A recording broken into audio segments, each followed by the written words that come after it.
Alright then, alright then, alright then. So, last stream, I played through all of the assignment. And this stream, I'm going to play through all of the consequence. I don't know how long that takes. Hopefully, I have not misjudged anything, and hopefully it is actually doable in the length of, like, an average Sparkify stream. Or at least, like, the length of a reasonable one. Hopefully. Hopefully. Hopefully. Hopefully. Yeah, hopefully. I'm going in as blind as I have for everything else, which is to say completely. All I know is that this should be a continuation of the DLC I played last stream. That's literally it. So, yeah, nothing to really do except just jump into it. Would you like to import acquired archives from the assignment? Import personal files, research documents, on letters from all save files in your profile? Sure, why not? Let's just do that. Let's just do this. Let's dive right in. Wah. I sometimes become Waluigi when I'm excited. Haunt you. Do you wish to tell them, but something holds you back? Oh, I nothing ever holds me back from sharing secrets. I overshare quite a bit. Have a job to do. No! Stop! Get away from me! Stop running. I'll stop running when you stop chasing.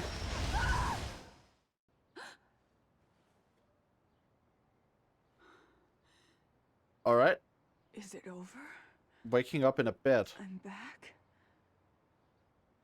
I am not entirely sure you are, considering the visible injuries, but... Like, I'm not fully certain on how this whole thing works with the, like, alternate reality and stuff, but I feel like... I would venture to guess that your stuff that happens in there probably is not, like, going to physically carry over to the real world, outside of maybe a, if you die in the game, you die in real life thing. Oh, wait, what? Huh? Wait, I am in the hospital. I am in the hospital? What? Are we awake? Hey, you! Hey there, nurse. What's going on? Where is this place? I'm afraid. Yeah, don't bother asking her any questions, Kidman. That nurse never gives straight answers. She doesn't give gay answers either, so she's just kind of like, you know, there are no answers to be gotten here.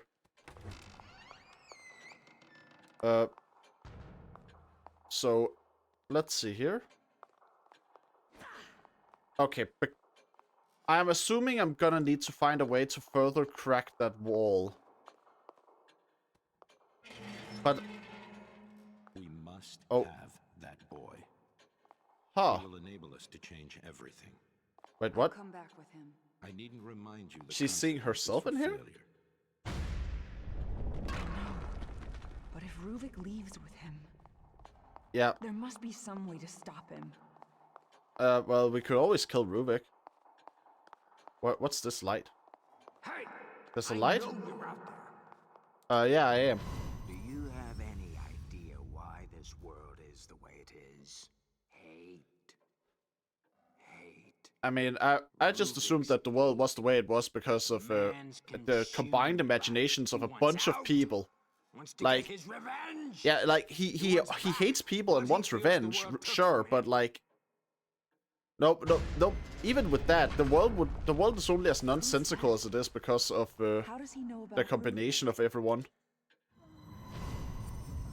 Oh, Leslie. Leslie! Oh, that was it. If I'm still here, Too bad they dragged you into this. Oh, and now we're getting this. You're mine. To do with Huh. as I please. This is like from the elevator, right? So Sebastian, there's a bunch of you must be different... somewhere else right now. So basically, I He just doesn't have got a anything to bunch do of with this. different visions from different parts of things that happened around the place. Despite our powerful benefactors, with this much collateral damage, it's only a matter of time before people start to take notice. It's still weird to me that it says mouse wheel scroll when I have to use the arrow keys to do it. Don't remember her name. Regardless, the police are not something I should be Huh. involved with. Mobius says they will take care of it and make an effort to ensure KCPD leave us alone. Okay, yeah. Then there is the reporter from the Crimson Post, Ivan. Something or other. He has become a personal annoyance. What I believed He about tabloid Kidman journalist, essentially writing being a cover plant stories about is people very who much true. She is a chase corporate sacrifices plant and in the other police nonsense. force to But make sure now that he's nothing was being happening. persistent about the missing patients claim. Hmm. I'll be damned if he is the man who brings Beacon down. It Yeah. seems that Ruben could be useful for other forms of problem solving. Perhaps I can interest this reporter Oh, in so an exclusive interview. so at this point he decided that he was going to start throwing people who got too close to the truth into this world, or what? I mean, sure. The sunflowers. Sunflower field. It's pretty significant for Rubik's backstory, I believe it is. And Laura, but you know, Laura's dead, so I don't think it counts as a backstory if it's the story of how you died, you know? Like, even if you are a ghost, I don't think it counts as a backstory if you're dead. Oh. Kitty! Oh. Whoa, whoa, whoa, whoa, whoa, whoa, whoa, whoa, whoa, whoa, whoa. Okay. The safe kitty is gone! No! I wanted to pet the safe kitty. Society is wounded. Oh my god. People are suffering. Hopeless. Just as you... Yeah, okay, but you just took away the safety before kitty. we saved you. Mobius can now do this. Alright. But how about no? How about instead of you just doing whatever, how about no? Mobius. And instead, I just leave.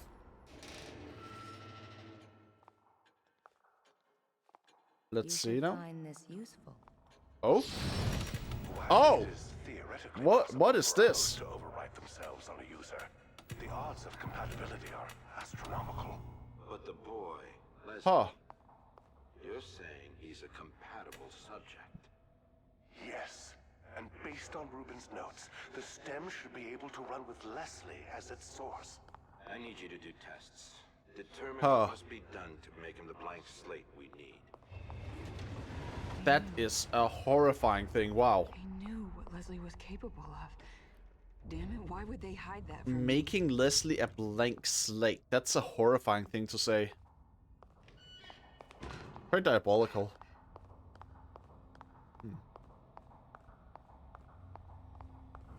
Oh, I'm back in the facility now. I am back in here. Back in the old office. Back my old stomping ground.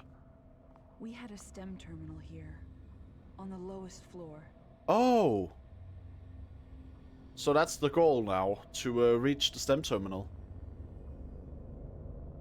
I mean, I would assume it is. If Leslie's in here with me, he's probably headed there. Yeah, And that may be my way out of here. might be. Either that or your way out of here might be the place saying exit. I think it could be the exit. Come on, who did that? Who's the asshole who just kicked over a trash can, man? I can't get through with the power out. I've got to get things running again. That's a fire hazard. That is such a fire hazard, buddy. Like, damn. You do not just make a building where you need power to actually get anywhere. Alright. Well, well, well. I thought I was going to have to start stealthing a bit, but it seems that the enemy just kind of vanished. Well, must have been scared off by my aura. I do exude confidence, after all. And fearlessness. I've never been scared once in my entire life. And if you think I've ever been scared, none of those times count. Oh, shit. Well, okay, I did not expect to lose my flashlight. Crap. That is not a good. That is not a good. See anything in here? Yeah, how do I... Oh, wait. Chemical lights. Glow sticks? Better than nothing, I guess. I get glow sticks now? I mean, that is a type of light, I suppose. I didn't expect to be using glow sticks for light source, though. Where am I going, though? Like, this is, this is gonna be hard to navigate, wow. Okay, I can climb down. I'm hearing sounds down there, though. I'm tempted to throw the glow stick down first, just to see how it looks. Oh, wait. Do I have infinite glow sticks? Oh, hell yeah. Oh, that's cool. I see a vent down there. I can vent.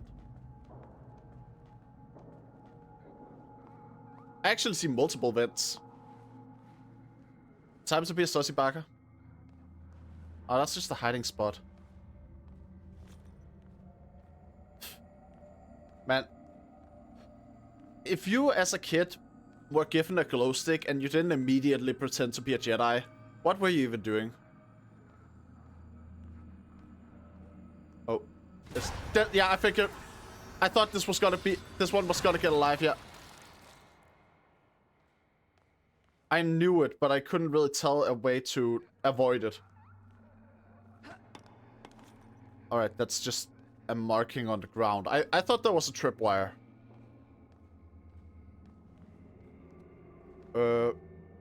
I am hearing some sounds, though, like... Those sounds do not sound like friendly sounds, they sound like hostile sounds. And that door is not an open door, it is a closed door. How do I unclose it? Well, step 1, light.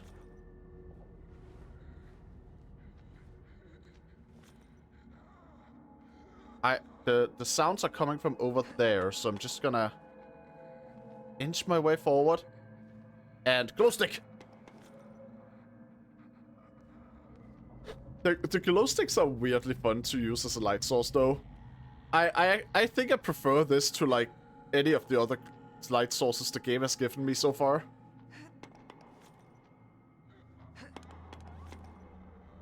Oh.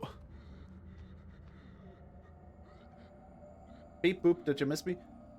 I mean, it's been one day. If I don't miss people that quickly because I'm kind of, you know, a shot-in a lot of the time, but I've been looking forward to having you in chat again, I guess you could say.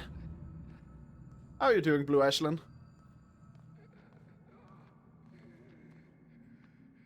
Alright.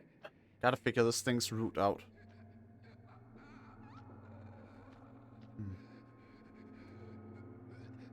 Maybe I could lure it somewhere. By doing this. Come here.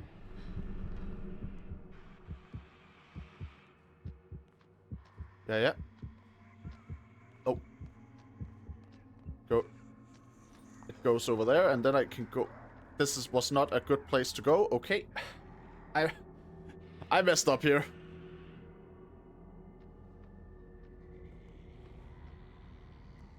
That was not a good route. Maybe I can. Come here. And then I'll quickly go over and. Oh fuck! This was not what I planned. Oh god! Well. Is this door unlocked? Yes, it is. Well, I unfortunately don't really see a good hiding spot. Oh, fuck. I can't see. Oh, no. No. Yeah, just got home. What about you? I'm doing pretty good, I'd say. You know, having a mostly normal day, but then just kind of adding in a bit of excitement because I'm going to see my niece soon. And I like my niece. She's cute. Ooh. Aside from that, just having a regular good day. Let's see. Anything super special? I mean, I was trying to think of something like super special that's been going on, but I actually think my day's been pretty normal overall. And also just like my week. But that's not really a bad thing, you know. I'd actually say that it's sometimes nice to have like weeks and days where nothing special happens, where it can just be uneventful. Instead of everything always needing to be something like super big.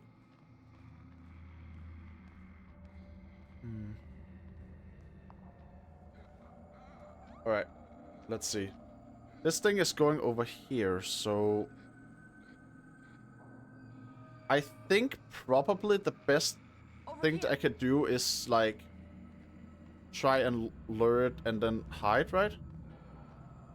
But if I'm a bit too slow on that, then it's just gonna... Huh. How do I handle this? What?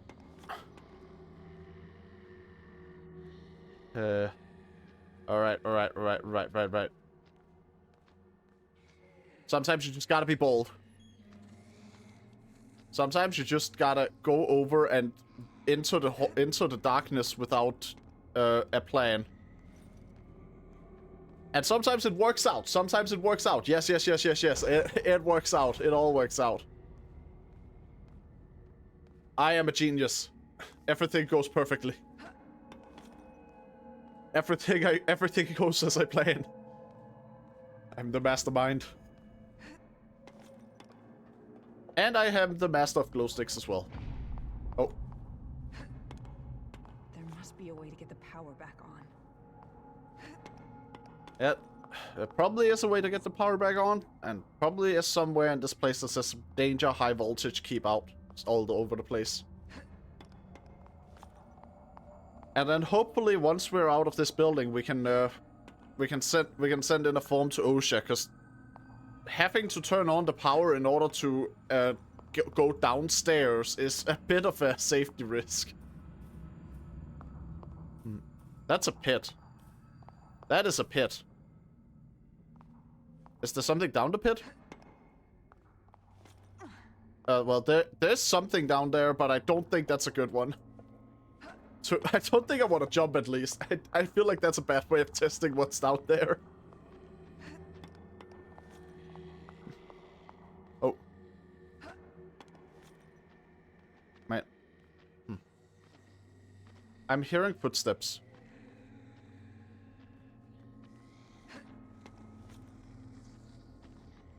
I am hearing footsteps, but I'm not seeing the source of the footsteps, so I'm just gonna assume that I'm safe for now. Alright. Everything turns on just fine. Floor security is now Well, I'm sure everything is going to be completely fine with no additional threats now. I'm sure all those sounds are just the power going back on. You know, nothing to worry about here. So, those are just regular electricity sounds.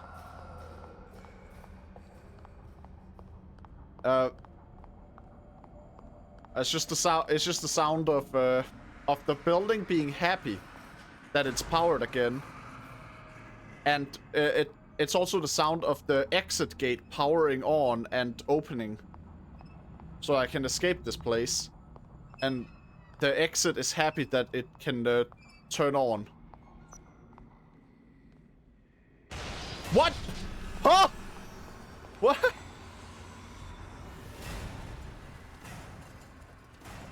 What? The door? I did not expect the door to just be falling off like that. Holy shit. Wait. The monster got a bit confused there, huh? The monster got pretty confused.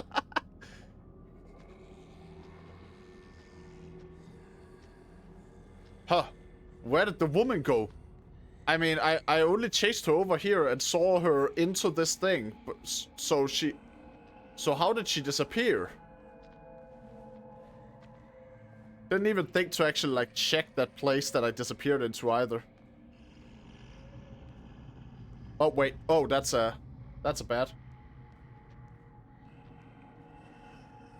That is a bad. I gotta do a hidey hide.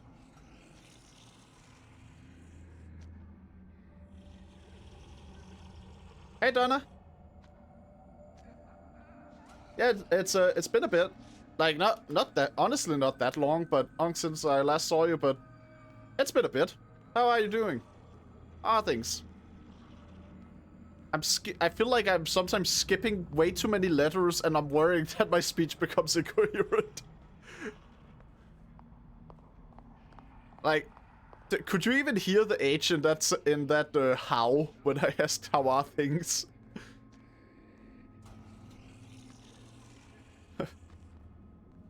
I don't know. I feel like the H was just basically impossible to hear there.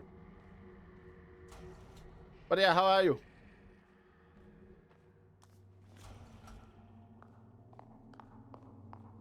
Doing well. That's good. I'm doing pretty well myself. You know, a lot of stuff is just same as usual, but I mean, I've been accepted into the university I applied for, which that alone already makes me super happy. And on top of that, I'm going to be seeing my niece soon, which I love my niece. I actually just love hanging around children. Game looks fun. It is really fun. I will say one thing though, Donna. Do not take what I'm playing right now as a sign of what the main game is like. This is a DLC, and they decided to make the DLCs more stealth focused, I think. And the main game is just completely bonkers action.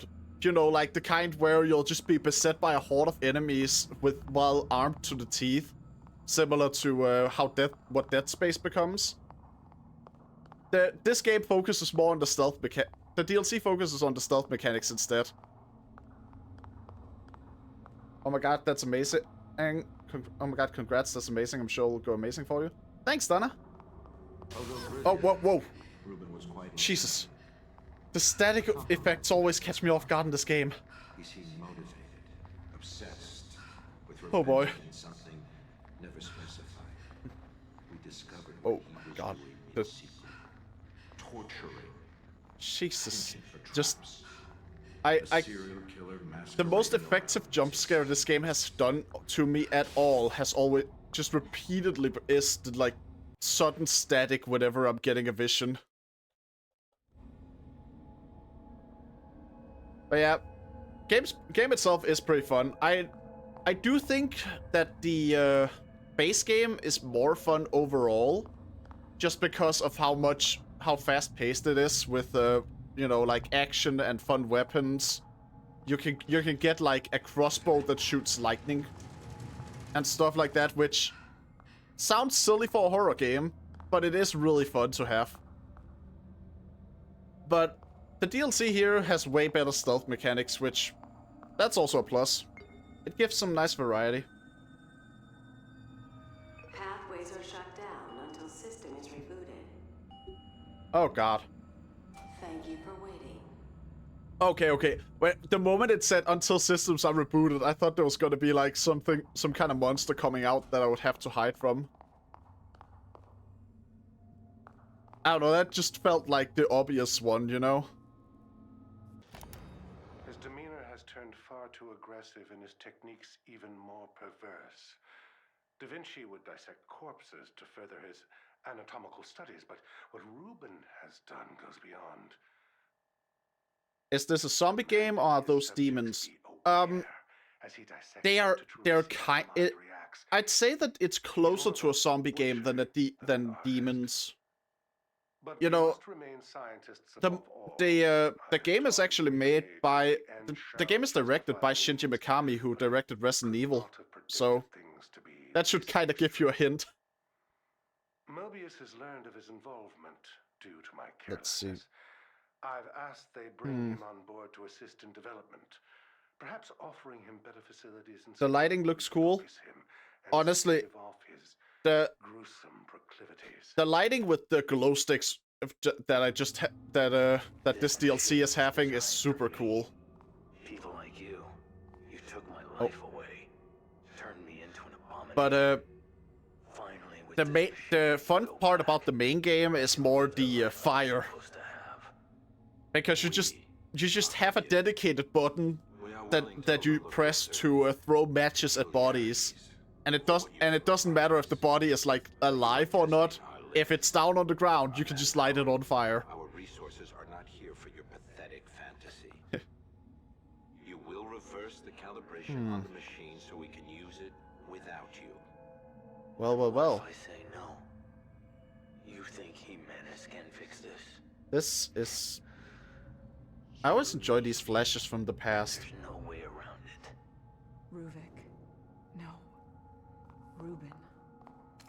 This was where he was doing his research with us. We were just I think using him. Rubin slash Ruvik is a rare case where you can have a pure evil villain who actually seems super interesting to learn about.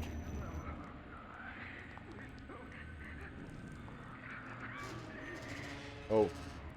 This amount of red is rather ominous. Although now the game app... Wait.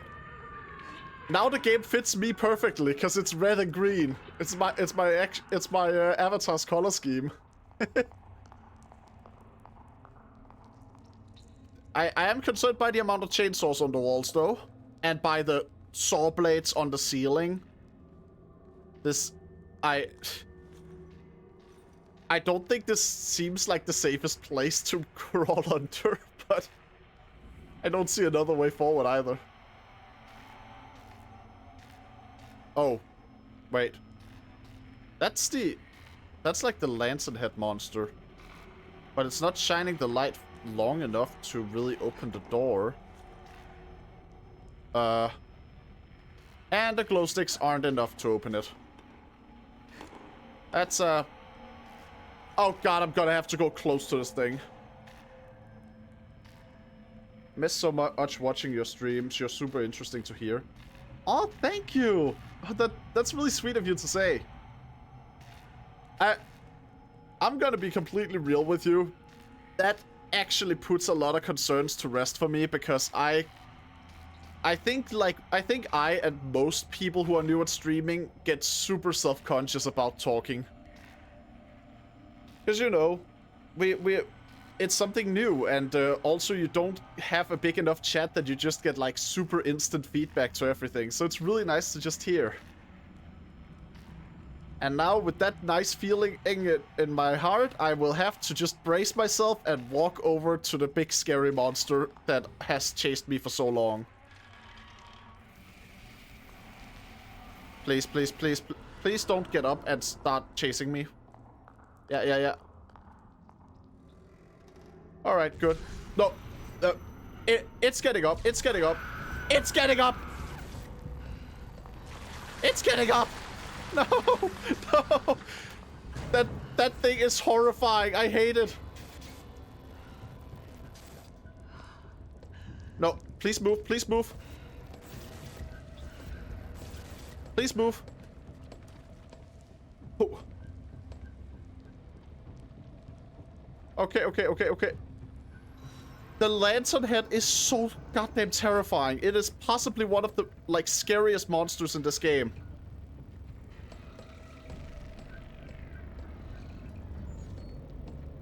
Oh boy. Oh boy, oh boy, oh boy. Oh boy, oh boy, oh boy, oh boy, oh boy, oh boy, oh boy.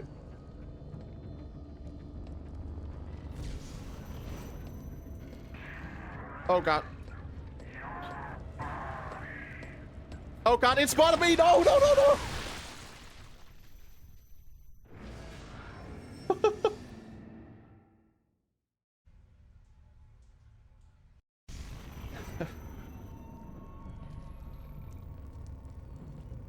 Oh boy. What I like so much is that you always have some nice or interesting things to say. That's why I followed you since first stream. I remember you where we talk we had about lighting in Dead Space. I'm glad to hear that actually. I also just enjoyed the talk about lighting.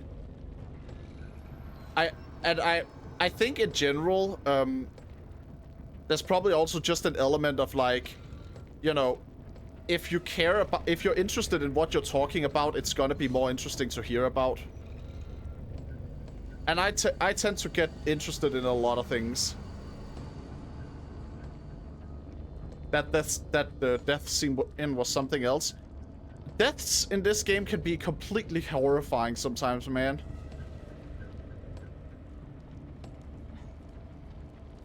Like, especially from this big thing, it is a absolutely horrifying monster, like, just completely. Oh god, I think I know what needs to be done. I think I have to somehow get it to check somewhere else out long enough that I can run over and open the door. Which I am not a fan of this. I don't like this. Oh god. It's already coming back. That's so little time. That is so little time. Oh boy. Oh boy, oh boy. My heart is beating so fast. My heart is beating so fast. Oh. Oh, wait. God damn it. No, no, no, no, no, no, no, no, no, no, no, no, no, no, no, no.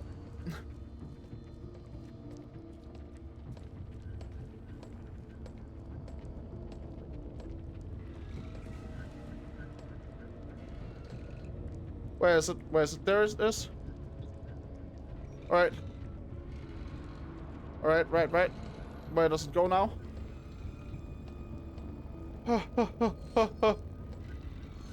Man, how do I do this? How do I do this?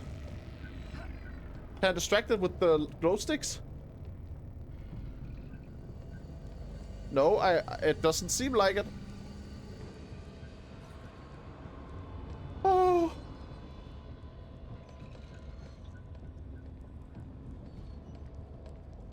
Well, it's over there. There has to be some way to do this. Oh, wait. There is possibly a way to do this, but I don't like it one bit.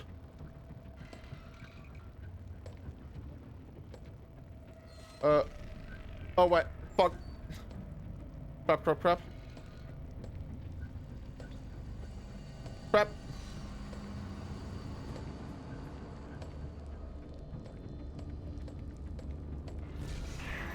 Oh, crap. Crap. Oh, crap. I ran the wrong way. I ran the wrong way. Oh, God.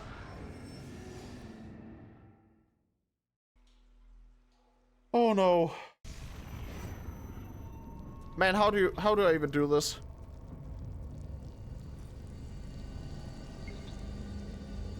Can I just hold it down here immediately and... Restoring security clearance. This may take a few moments. I don't have time. Oh, for fuck. this. Wait. No.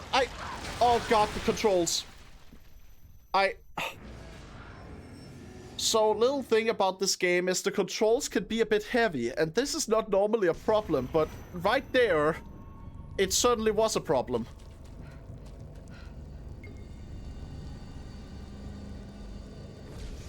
Restoring security clearance. This may take a few moments. I don't have time for this. Alright. So anyway, where's it now? Ready. Where's the monster? Where did it go? Over there?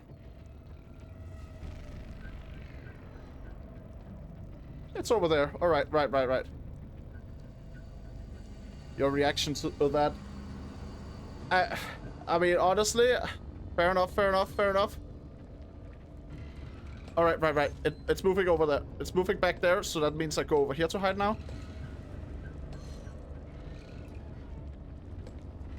At least until it starts until it starts moving around again. Yeah. Once it starts moving over here, I immediately go behind cover again. Time to log in. You can do it. Thanks. I believe in you. I believe in myself. I mean, I believe in you that believes in me. This is Gurren Lagann now. Oh. Please don't go any further. There we go. Yes. Alright, right. I think I have the patrol route down now. I have it down enough that I can, like, play around it. Alright, right, got it. Alright. This thing, this single monster is more terrifying than anything in the main game. Like, holy shit. And I think a big part of it is just the fact that I am so defenseless. Like, they do not give you weapons. The only times they ever give you anything you can take down enemies with here is when they give you a stealth weapon, and it's single use. Believe in the you that believes in me. Yeah, it's Gurren Lagann. I don't know if you've ever watched that show. Pretty good. Has some solid messaging about, like, self-worth and the will to succeed and stuff. The whole, like, belief in...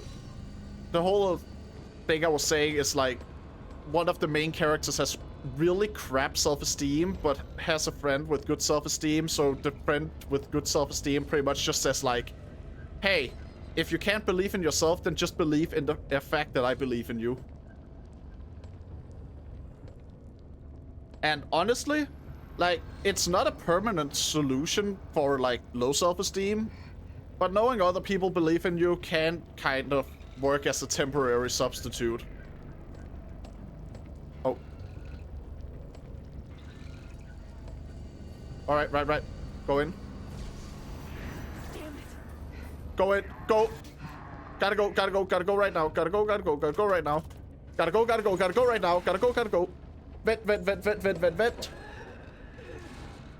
I don't care how much of a saucy baka I have to be, I will get away from this thing.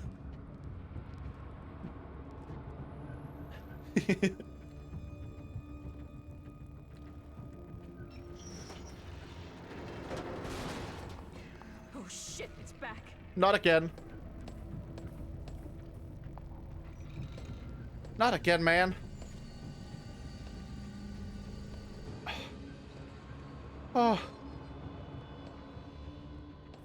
Oh, that's super cute. I am going to just assume that you're talking about the whole, like, belief in me that believes in you thing. And not about the, like, horrors that I'm facing. Because, you know, one of those is, like, understandable. The other one would be very confusing if you thought was cute. Please enjoy this music while waiting. What the fuck? Got to be kidding me. Huh? Please enjoy this music while waiting? Come on. The system is just like, please enjoy music while you're waiting. Meanwhile, I'm just like, I am hiding for my life in here. Thank you for waiting. All right, right. Now, please just... Oh, God. All right, right. Yeah, okay, I got it. Yeah, you mean the believing part, not the monsters. I mean, you know, some people find different things cute. Personally, I also have like this weird place where something is like cute, but it's like morbid and horrifying. But I somehow just find it cute anyway. What the hell is going on here? Who is sticking their high heels into an elevator?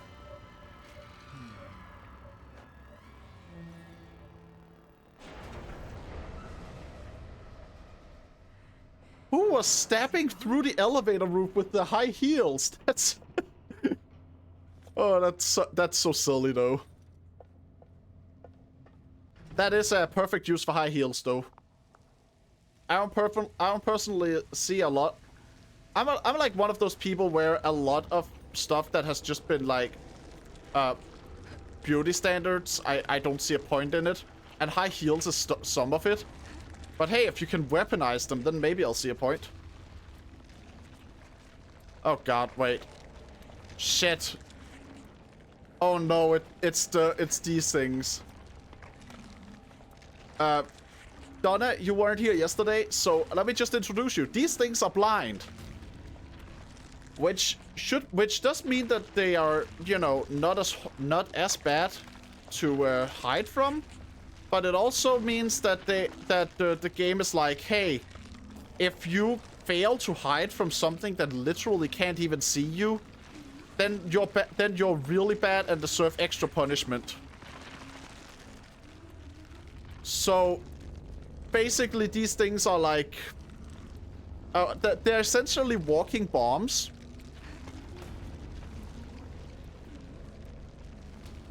So yeah. If you get spotted by those things, they will just like... They'll just get angry, run up to you, and explode. They basically... They finally made a Minecraft... they finally made Minecraft Creepers in an actual horror game. Ever since Mortal Kombat and Bayonetta, I think the heals can be a deadly weapon. Don't forget Metal Gear Rising on that list. You know, Raiden from Metal Gear Rising, he has heals, and while he doesn't stab anyone with them, he does use them to grab his sword so he can swing it with his legs. To be honest, I would still die against those blind enemies. I think most people would die against, like, just the average, most basic enemies in a horror game, without exception. We gave him a chance. Where is he? Oh, I love the amount of eyes. I don't know why. I have a thing for like, I have a thing for when horror involves like a bunch of eyes. Just an impractical amount of them, and also in places where they don't belong. I guess that's part of why I love Resident Evil boss monsters, because, you know, they use eyes as like the glowing weak points for the boss monsters in Resident Evil.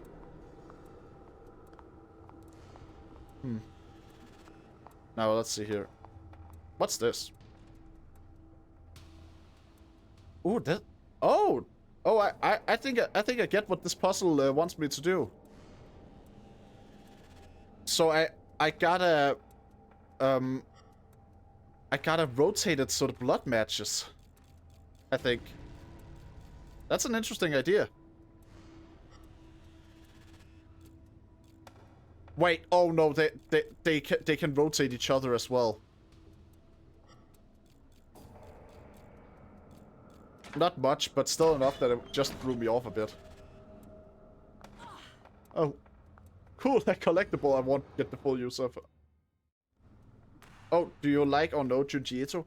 I've heard about Junji Ito. For some reason, I've never actually, like, gotten it together to actually read his work. But I have heard about him. I know he's like one of the more well-known horror manga authors.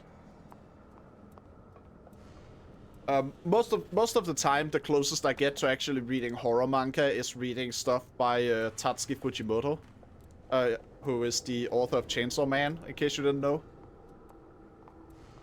And let me just say, a lot of people think Chainsaw Man is this like wild ride and stuff, but that's mostly because they haven't read his other stuff. Fujimoto's stuff is wild. What is this monstrosity? And usually involves either cannibalism or incest. Coming from a man using his own patients to further his own research? Sometimes at the same time. This situation is amusing, but even you must realize what we can do with this. This means STEM will run. We Oh can wait, they continue this killed experiment. Rubik and preserved his brain to continue the project. Oh, Even more necessary but than before. you know what? That makes sense, yeah. This I get whole it. project. From the beginning, it was about deceit. You should give it a try. His mangas are really good. Uzumaki or Tumi are one of his most famous works, and they're amazing. All right. I mean, I might give it a go someday. Okay, I gotta find the code here. Oh, I think I found the code.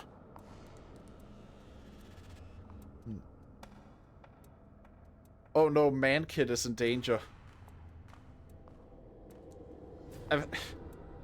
You know, I feel like she's already getting insulted enough just by like I feel like she's getting insulted enough just by characters in the game calling her Kit instead of like her full last name. I don't think we need to work harder to make her name insulting. But hey, Poet of the Doll. What do you mean in sometimes at the same time? I mean that they're one of the like the longest manga Tatsuki Fujimoto has made outside of Chainsaw Man is called Fire Punch, and that one involves both incest and cannibalism, and it kind of makes them crucial to each other.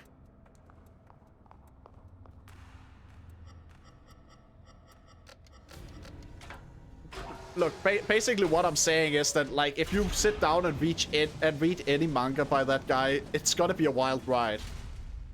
And you're not going to be able to predict where it's gonna go, because his mind is just wholly unique. Actually, fun fact, right?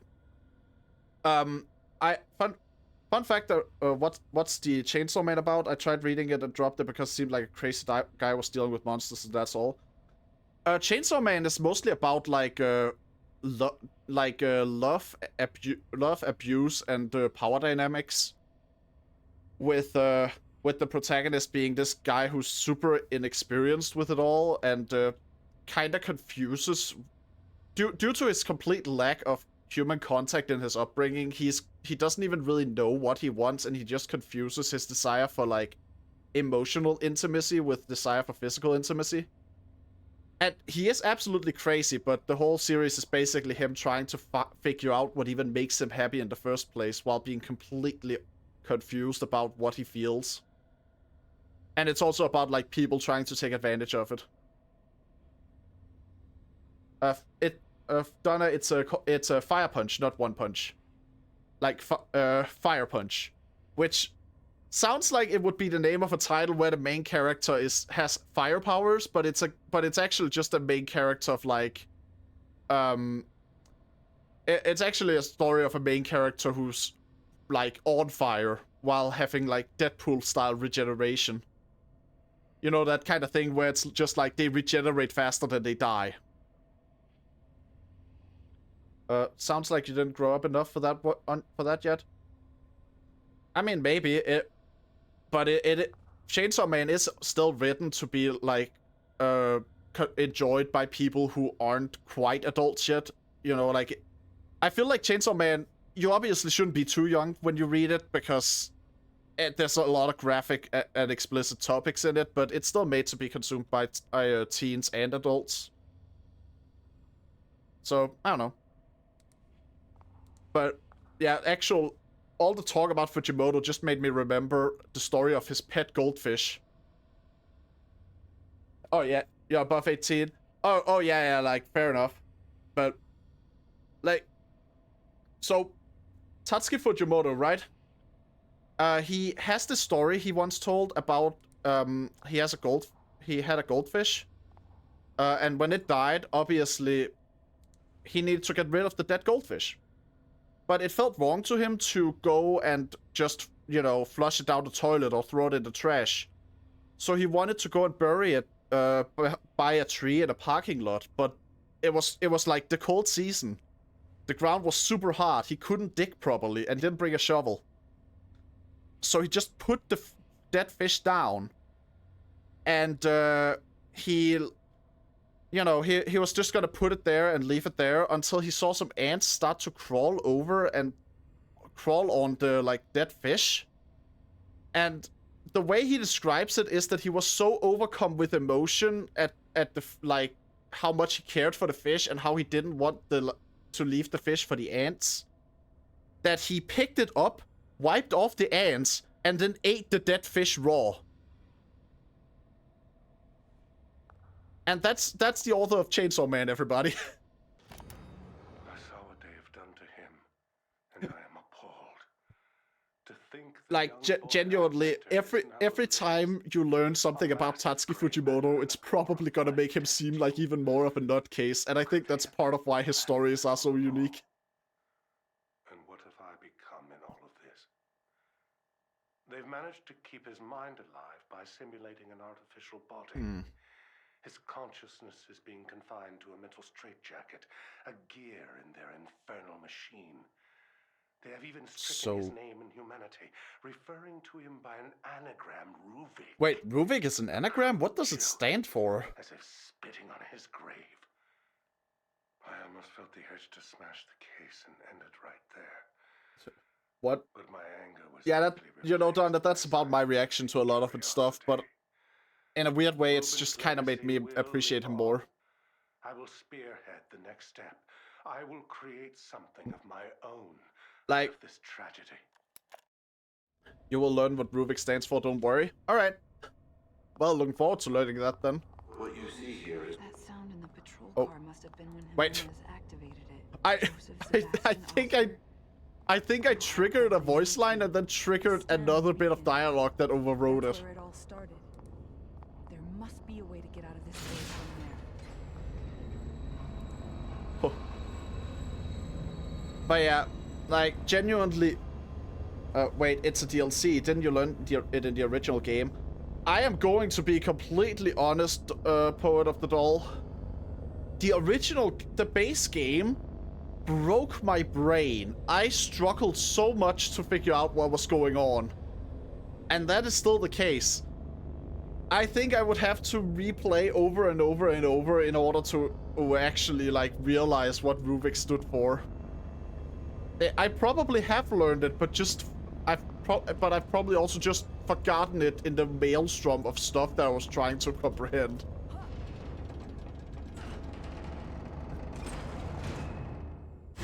Oh, Jesus. There are some things Well- here that are to remain in the dark. Well, you can go ahead and tell me if it's something I'm supposed to already have You're asking learned. too many questions, ignoring your mission.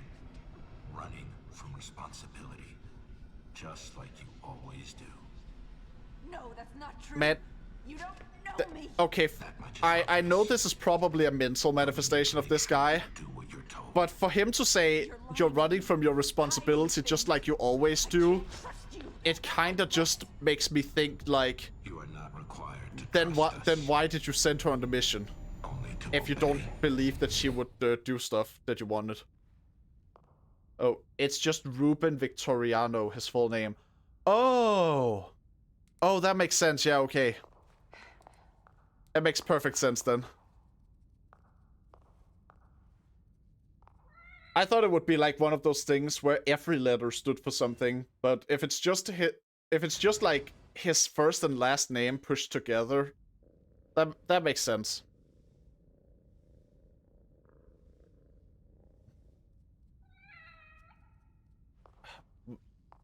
But wait. Didn't it say it was an anagram? Aren't those like the ones where every letter stands for something? I don't know. I might be misremembering, but I feel like I've seemed to recall that like having like the word just be a combination of things is called a portmanteau, which in itself is a really funny word. Portmanteau. Portmanteau. I wonder how portmanteau came to be as a word, if that itself might be a portmanteau as well. Ruvik, Rampage Unleashed Violent Immortal Killer. Just made it up. Well, you know what? I'll take it. That works. What a thrill. Your team for a reason. Castellanos, Oda, they know nothing. But they're searching for answers. I cannot climb ladders for that long in a video game before I just start wanting to sing Snake Eater from Metal Gear Solid 3. Which is weird, because I've never played that game. The only Metal Gear games I've played are Metal Gear 5, Metal Gear Solid 5, and Metal Gear Rising, which... Metal Gear Rising just happens to be one of my favorite games of all time, so... Why am I here? But hey, the other Metal Gear games are becoming more and more accessible, so maybe someday I should just, like, go through them on stream or something. That could be fun, although I don't know how different they were from Metal Gear Solid 5.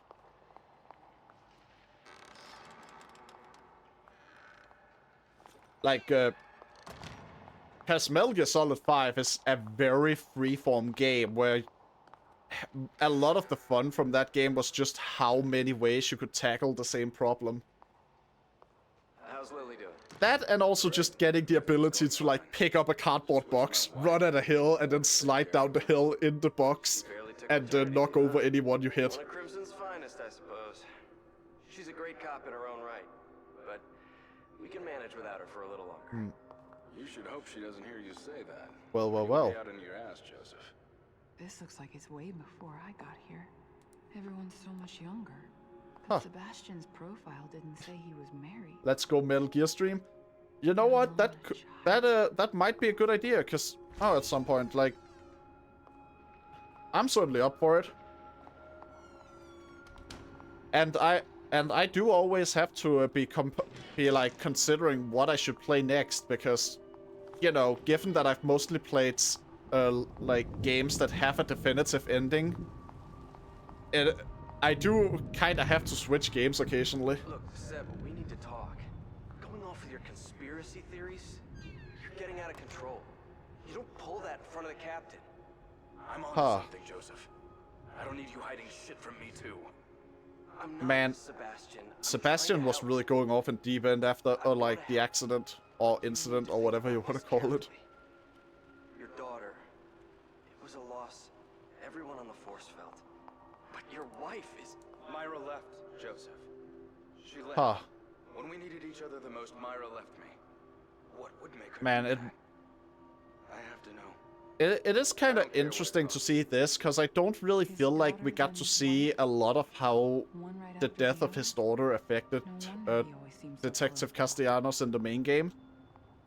Like, we mostly just learned about it through the journals, but we didn't really learn, but we didn't see him really act on it much. So getting to see him talk about it is kind of interesting. Julie Kidman? She barely has any experience, and we don't even know anything about her. Send her out canvassing witnesses then. Let her see the streets. No, she's coming with us. I'm going to train her. She's my responsibility. Interesting. Look, I know you say it's personal, and I don't like to talk about it, but we can't have your misplaced guilt leading to rookies slowing us down. Sebastian. He and So- Joseph weren't supposed to be involved. So it's actually Sebastian that pushed for him, Joseph and Julie to be working together, which eventually led to all three of them being here at the same time.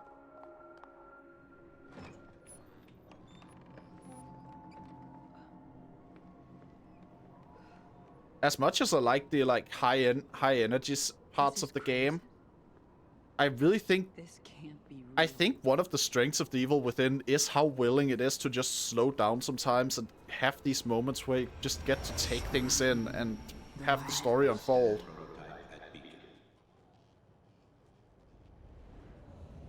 You don't understand what's happening lore-wise? That makes sense. Like,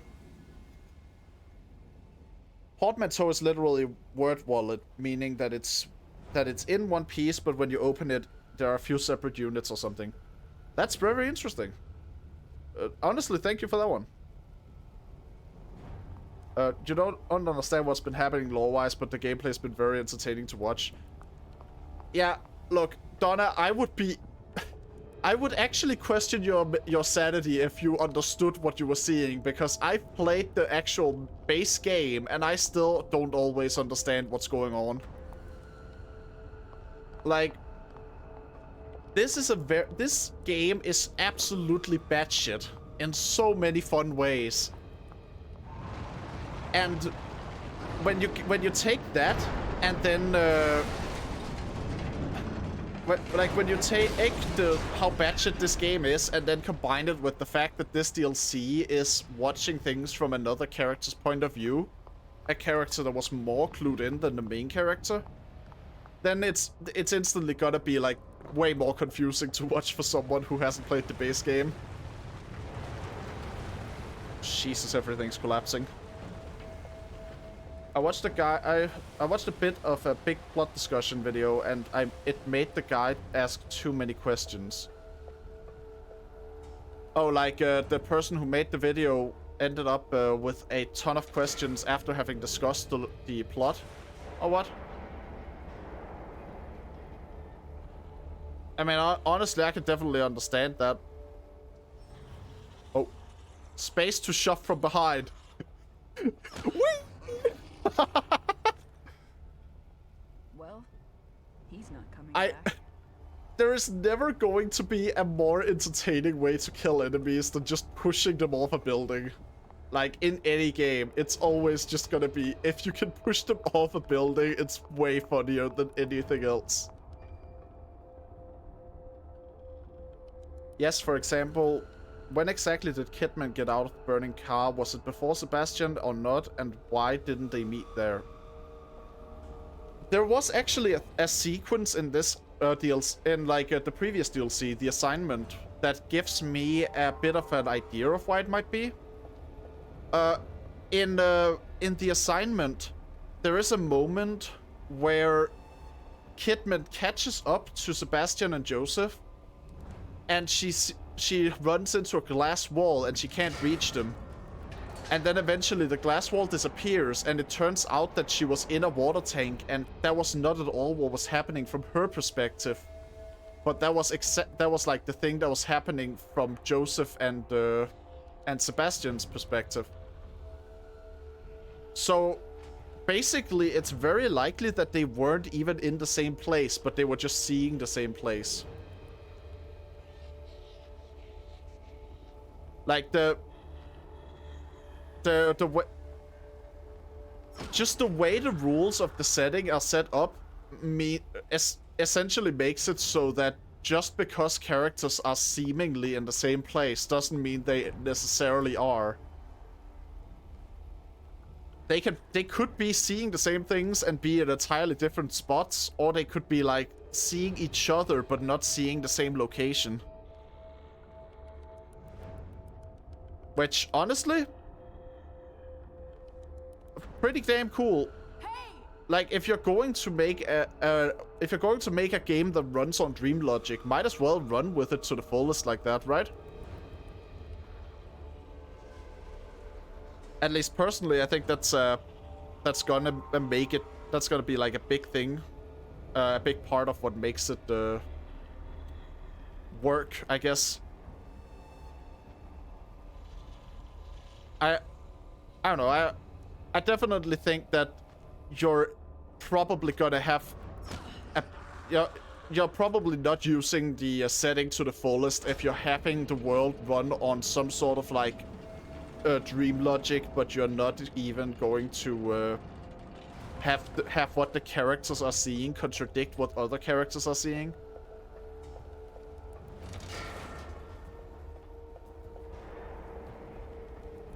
With all that said, my biggest takeaway from playing through the base game, I think, was actually just the biggest takeaway I got from playing the base game was legitimately just that Ruvik is a theater kid. Like, I have no other real way to describe it. Ruvik is a theater kid. Where do I go here?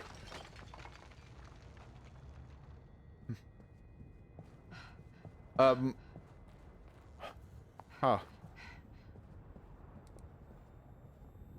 Is there a symbol somewhere I can shine a light on? No, wait, I can just walk past. I was trying to open the door when there was a hole right next to it. Huh. But yeah, like, probably the most notable moment in the entire base game for me was just Ruvik having every chance to kill the group as they were riding in the bus towards him. But then he just decided to, like, Jedi lift the bus with the Force and throw it into a building just to show off. It's yours. You'll have to take care of your own food, clothing, and incidentals. But your bank account has more than enough to take care of that. So, huh. That's it? What am I supposed to do? Whatever you desire. But your assignment at the Crimson City Police Department is precedent to everything. You are a police officer. So live as such and act as such. This is actually interesting. So apparently when Kidman was just put in the Force as a plant, it looks like she didn't even know how to live her life normally. And all of this is in exchange for that. I don't like these pretentious moments with long speeches and close-up faces. It's one of the reasons I don't watch anime. Show us you can do your job. For me, it depends entirely on like what the intent behind it is and how it's presented. Generally speaking, I'm just here for a good time. So if things are ridiculous, but like the game or show or whatever I'm engaging with is clearly having fun being ridiculous, then I'm just gonna enjoy it. Like, there's not gonna be any problem with me if that's the case, you know? Like, it's one of the reasons why I love Metal Gear Rising. It is super over the top, and there are so many parts of it that are just completely stupid. But doesn't really matter much to me because Metal Gear Rising has fun being what it is. It knows what it wants to do, and it just enjoys it.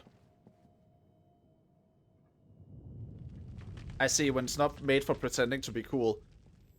Like, how do I phrase this?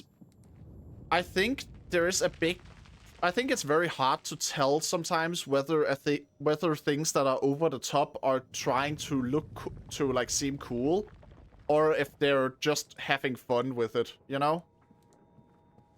I tend to assume that they're just having fun, but sometimes I can definitely also tell that they are really just trying to seem cool. You know, like, one of the big things is, if there's a fight scene, and the fight scene just has constant slow-mo and close-ups to people doing flips and stuff, it's like, you know, I don't need the fight choreography to always be practical, but sometimes it can just kind of feel like, were they actually even having fun making this, or were they just desperate to make it seem like over the top? I shouldn't be, but I am thankful. I don't know what would have happened to me if you hadn't brought me in. The mark. Oh. Looks like it might be A cheese witch. the only way out. All right. Let's see if I can line this up well. But yeah, like, I think also just for me personally, if the general problem I've had with a lot of stuff over the years at this point is there's a lot of media out there where it feels like they're scared of not being taken seriously, so they try to not take themselves seriously before you cannot take them seriously, if that makes sense. You know, it's that classic thing you see in, for example, in like Marvel movies where they go like, "Oh, isn't this thing stupid?" when introducing a thing from the comic books. And I've grown so tired of that, so at this point I would rather have something being sincere but dumb than I would have something be like not dumb at all while being completely insincere.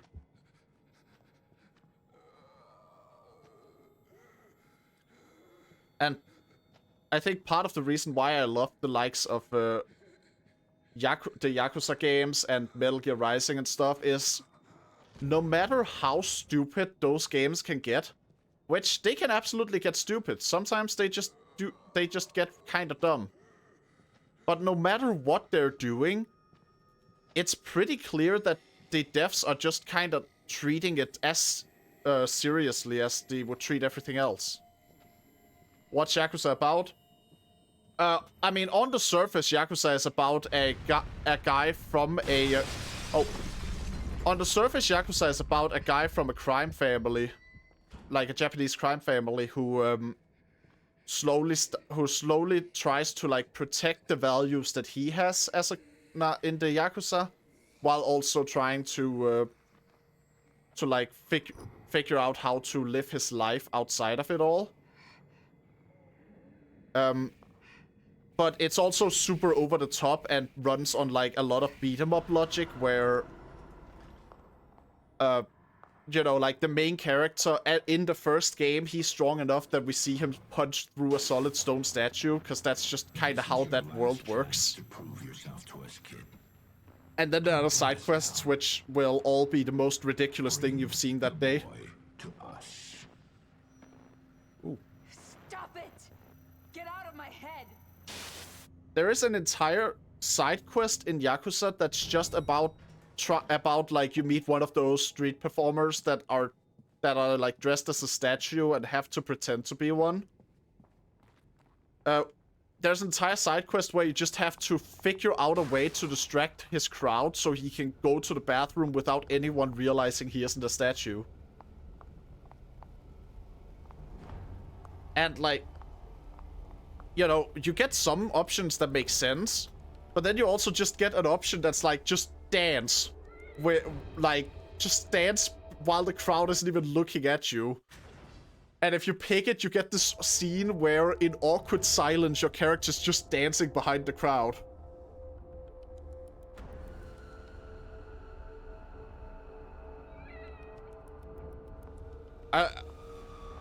Like, Yakuza side quests have been super ridiculous ever since Yakuza 2, and they know they're ridiculous, they just embrace it. And it honestly just makes them super fun. In fact, it makes them so fun that a lot of people consider the side quests to sort of be like the main game, with the main story just being there because it makes it all work better through contrast. Because, you know, the main story is like super over dramatic and serious and stuff, and then you get into a side quest and it's just like, all right, now this like 40-year-old guy with a permanent stone face is sitting down at a computer and trying to type in the chat of an e-girl. And you have to do a minigame to do it, and down in the corner you just get to see his completely stone-faced expression while he types messages out using only his index fingers. That part's not a joke, by the way. He types using only his index fingers throughout that entire game.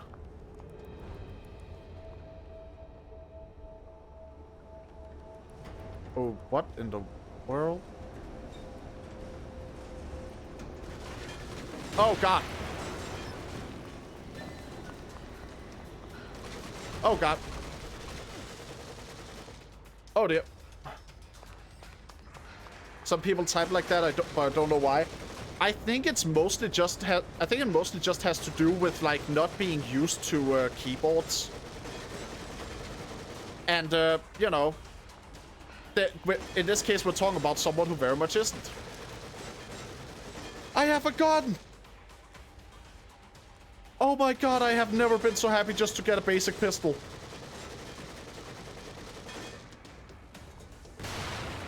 Burn! Burn! Gun them down? I mean, I'll do that partially. I don't think I have enough ammo to actually gun them down head on.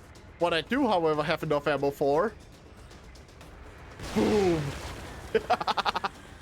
Oh, come on, man, it's rude. It's rude to just, like, not join the others and being gunned down like that. Oh, God.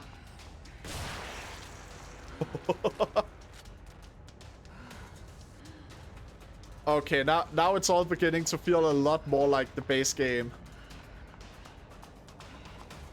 This is feeling a lot more like it. Alright, alright. Although, I also am not regenerating my health, I'm noticing, which is a problem.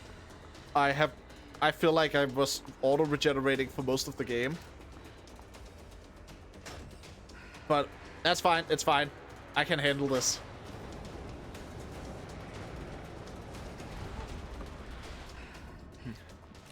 Alright.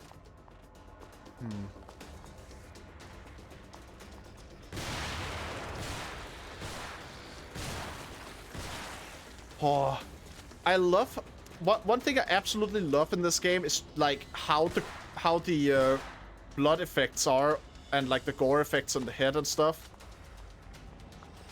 I think the game has some absolutely phenomenal effects when it comes to like headshots. And it really just makes the whole thing feel even better to play. Let's go heel stomping. Yes. Whoa.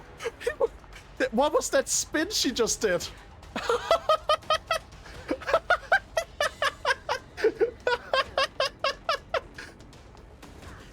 Dance, detective. Dance. Is the AI just confused about who it should kick or what?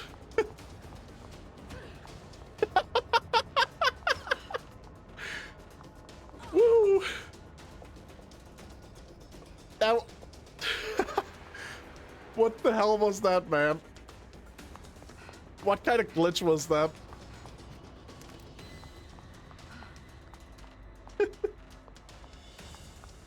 Well, the action music is still playing, so I'm guessing there's still enemies, but I don't know where. I'm not seeing any. But yeah, now we're really going. Now we're really gonna go Resident Evil 4 on these bastards. Or so I thought, but now we're going down to an ominous and somehow foggy underground corridor. Huh. Not the tweaking. Oh yeah. Oh wait, it's the... Oh, it's the Lanson head. Shit!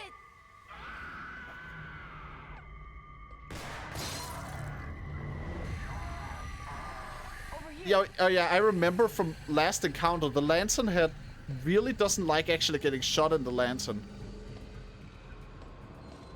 I wonder though, do I actually fight it here? I don't see an exit. So I'm guessing this is a fight.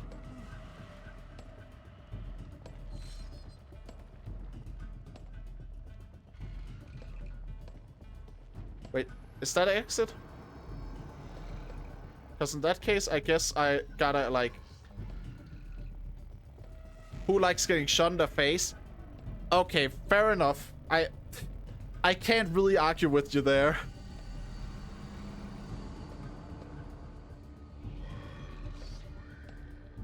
How in the world did it not see me there? Well, either way, it doesn't matter because I can't get out that way alone. It's saying Leslie over and over. Huh. Wait, where is it actually?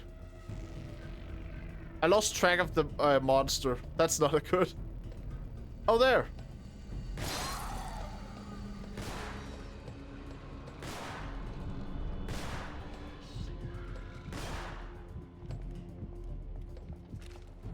So I shoot it and then I hide, and then I shoot it and then I hide. I think that's how this is gonna work.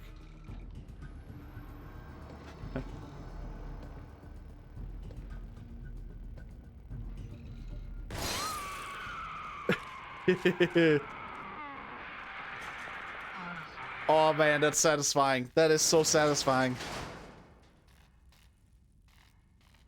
After having been chased by that thing for so long, it is so satisfying to actually get to just gun it down like that. Shooter, shooter. Oh. Sebastian? Yeah, hearing the detective's voice at the end of this weird winding hallway.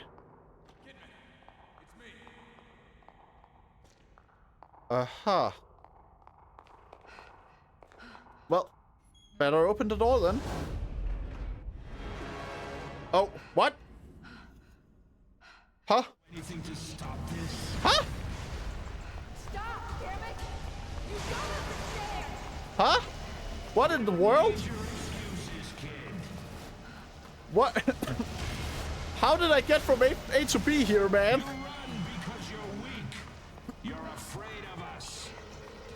Yeah, okay, fair enough. I am running from you because I'm scared of you. That's a sound reasoning, but... Ah! What the hell? Oh, that's how this happens. I've already seen the game skipping cutscenes before. One way to find out. I mean... Okay, fair enough, but I'm gonna be real. I didn't skip cutscenes, and I did not realize... I'm still, like, confused about what's happening sometimes. But hey, we've rejoined the main game again. That's always, like, one of the most interesting parts of these kinds of stories, where, like, you know, you get to see the things happening parallel to the main game. Fuck this place. It's just... I really enjoy getting to see how things, you know, connect. There should be a long talk, but I believe... not this, I believe, but game just speedran it. I mean, okay, fair enough. Fair enough. I just kind of figured, okay, this is a long, ominous hallway. I should probably get to the end of it. And then I did.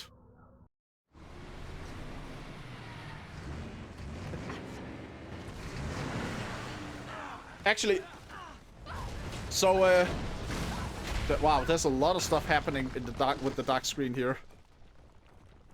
So here's a question for you guys, right?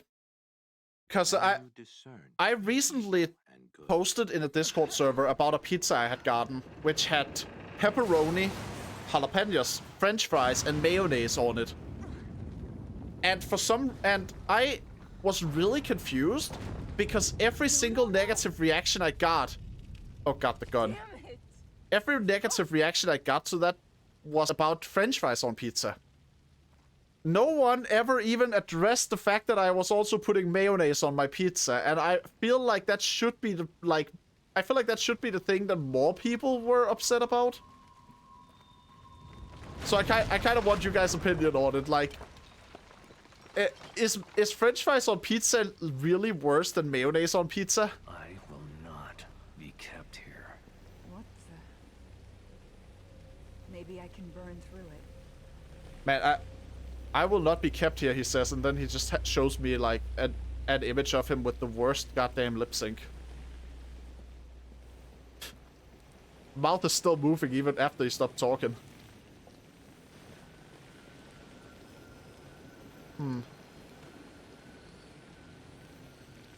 You would eat it without questioning it. I feel like fries on pizza, it's normal. I believe I became extremely accepting and tolerant recently, so I don't see anything bad in it. Okay, fair enough. I mean, honestly, I don't think either of them are bad myself. Otherwise, I wouldn't be getting pizzas with them. I'm just like... I just thought that, you know, if people were going to react extremely negatively to one thing on that pizza, Leslie.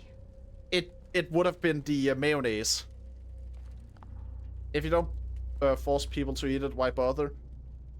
I mean, that's fair, but also, like, you know, depending on the context, it can sometimes be fun to just, you know, be pretend offended by it, you know? Like, I think it's stupid whenever people try to make pizza topping into an actual war with each other. Hold on. Oh. I think I see another way down. But like... Lower level. Oh. At least they're all right. You want to eat a shawarma?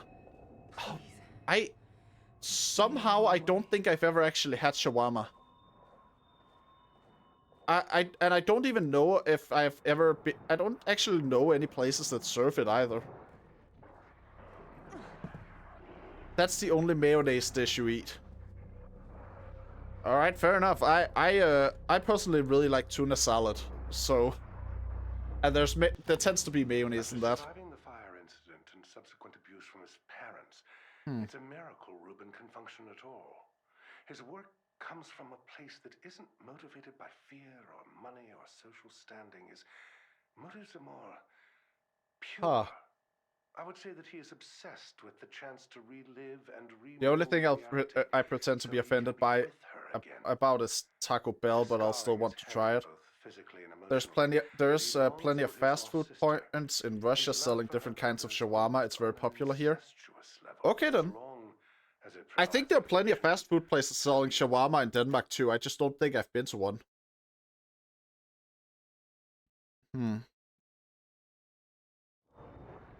So I just haven't really tried it, even though it's there.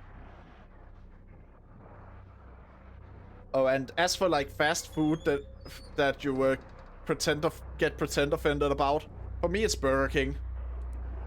Like, I don't think I have had enough consistent viewers that it's like ever been something people would be aware of. But I have a long history of making jokes at the expense of Burger King. In fact, when one of my first streams was me... In fact, I think my actual first stream ever was me having modded Resident Evil 2 Remake with a bunch of, like, really silly mods. One of them turned Mr. X into a giant burger. And throughout the entire stream, I just pretended that, like, the plot of Resident Evil 2 was actually that the Umbrella Corporation had made a collab with Burger King, and the Burger Monster was the result.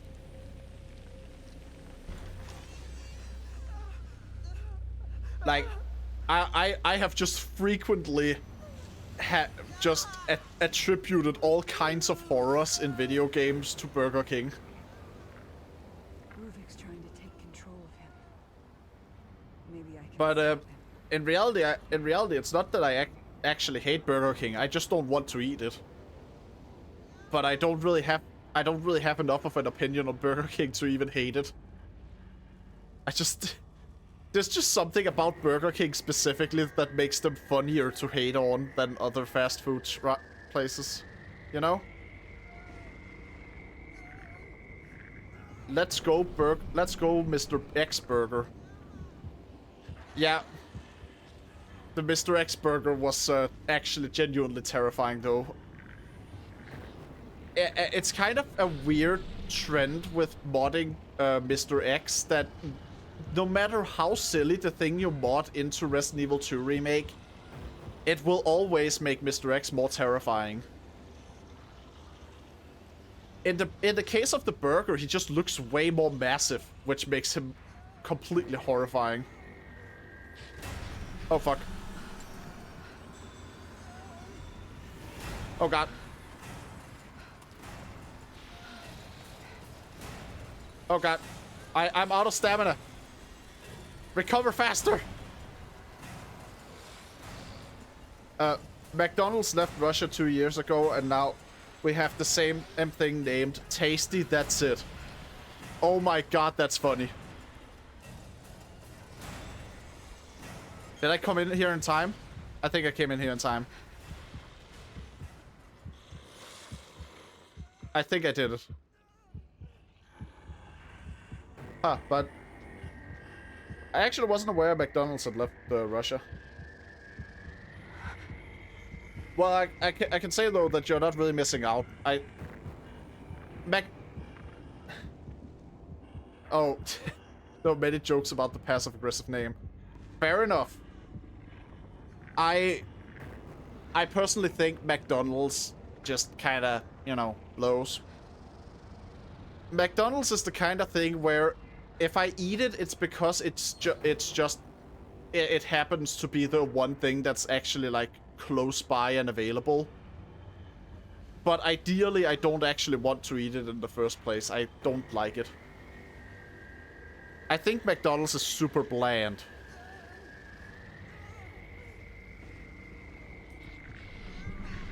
Which is honestly just a problem I have with a lot of fast food places.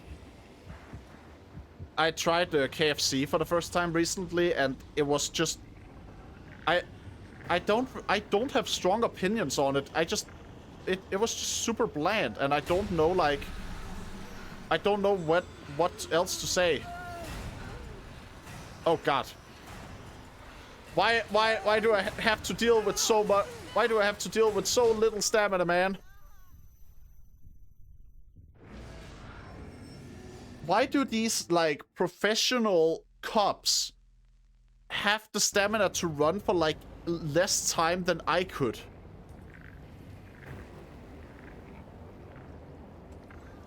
She's just a kid, don't be too rough with her.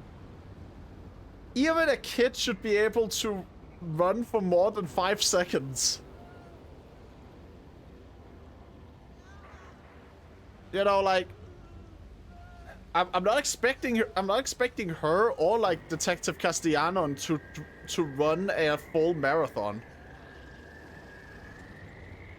The only fast food place I actually enjoy is Domino's. Oh, the pizza and the one from Costco are my favorite. Fun fact about Domino's, though. We don't have Domino's in Denmark. We did have it. Like, don't get confused about that. We did have Domino's, but they just got outcompeted by the local pizzerias we already had. So, like, they ended up just disappearing from Denmark because no one was actually eating there. Like, it was, you know, it was sort of just a thing where the only real benefit they provided over the pizzerias people were already eating at was that they had delivery and stuff. But that kind of fell to the wayside once you know, Corona hit. Like the moment the coronavirus hit and started spreading around and stuff. Literally every single food joint, regardless of whether or not they were a major chain, would start trying to offer delivery, if at all possible. So, naturally, that kind of meant that the one place to the one reason they were competing kind of fell to the wayside.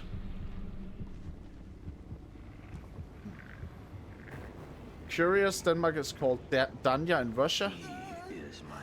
I mean, it's not that uncommon, I think, for countries to have different names for each other.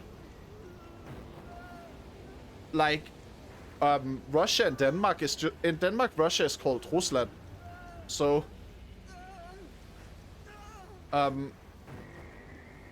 but yeah, like, let's see. I'll have to try pizza from Denmark.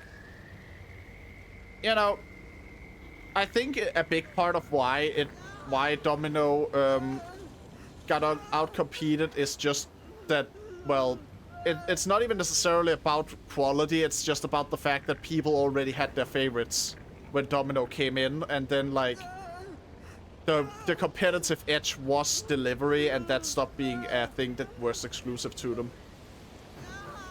Russian land? No, not Russian land, but just Rusland, basically. But yeah, like, you know, a lot of countries have different names for for other countries.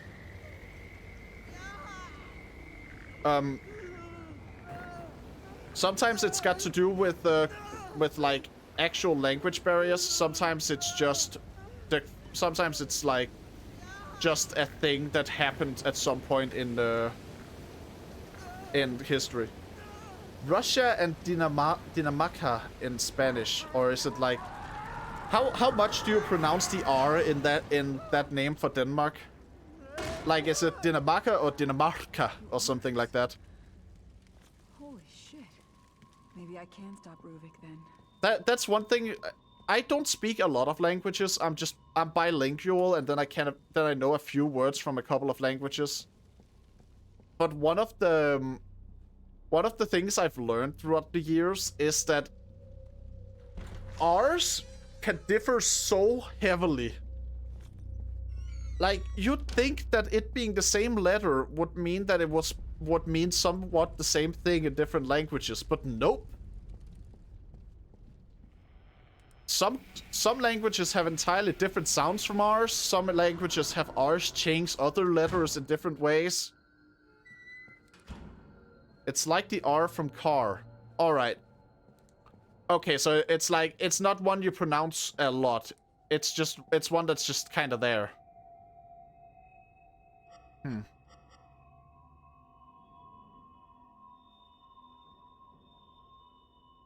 German in Russia is Germania. France is Francia. I think I see a pattern. Yeah, okay. Yeah, okay, I think I see the pattern there too. Is this got to do with the puzzle on that safe, or I'm not gonna spend a ton of time. I'm trying to figure out how to do that safe, because I've already missed enough of them that I'm not getting them all anyway. But yeah, like a soft R. Alright. A soft R. Spain is España. Greece is Grecia. Grecia, or how do... I'm no pronunciation expert, but... yeah. In Spain, in Danish is Spanien. France is Frankrig, which... Okay, actual funny thing, right?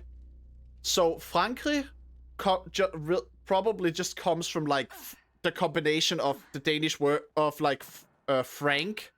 Like, you know, they're the Franks. And then the Danish word for a realm, which is Rige. But when you combine them like that, it, because of the K right before Rige, it kind of sounds as if it's krig, which is the Danish word for war. How do you guys call Mexico? We call it Mexico.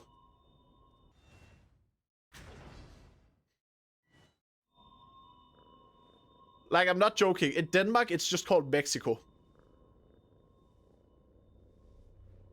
Like, literally just pronounce Mexico with a Danish accent, you got it.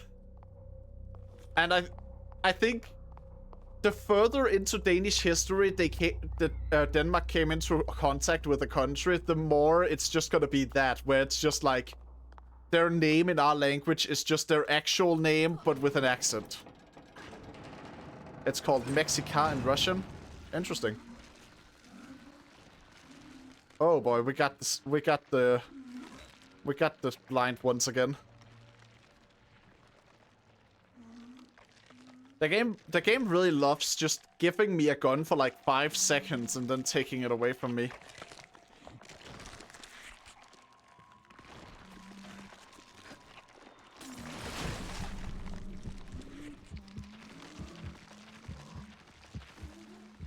Alright, moving over.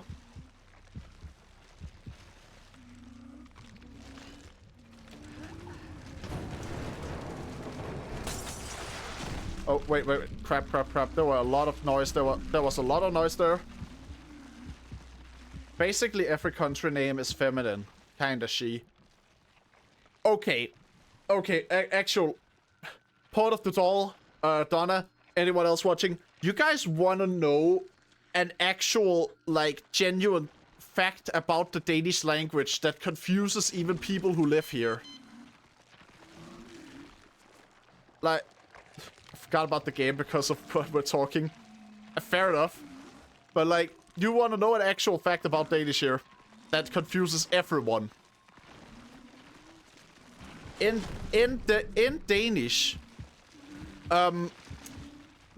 if we, you know, like in a lot of languages, words have genders and stuff, right? In Danish, that's also still the case. But, well, our genders for words aren't male and female. They're like no genders or a gender. Like, our words have genders, but the genders are just, do they have a gender?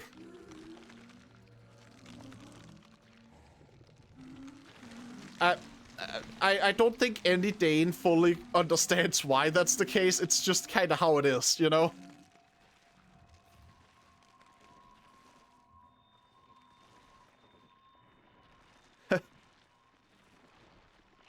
Oh god. Lots of carcasses hanging from the ceiling, and we got exploding things in here as well. And blocking the thing I need. Dang it. Has your language been made by a programmer? Not at all, but the Danish language is one where if you don't learn it as a child, you're very unlikely to actually figure it out ever.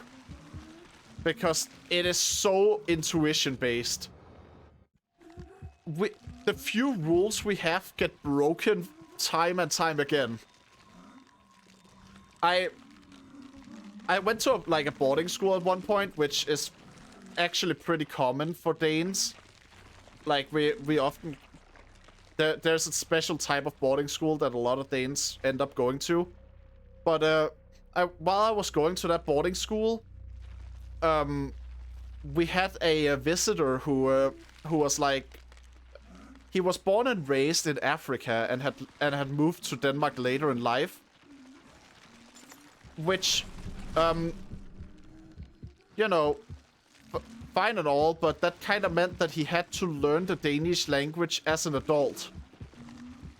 And the dude who spoke fluent Danish at this point somehow, he had actually legitimately made an entire goddamn song just criticizing all the stuff that doesn't make sense with the language. Same with Russian, there are hundreds of small rules we can't really explain. Also, there are many of dictionary words, meaning there's no reason why you should write it this way, and you can only check it in dictionary. Huh. Yeah, like words where you would only figure out how they're written by looking in the dictionary. I'm gonna be real, I think that's... For Danish, that's mostly a case for people who don't speak it natively. Because we have a couple of things that anyone who speaks it natively understands intuitively, but anyone who doesn't is going to struggle with it. And what I mean is that in Danish we have silent D's.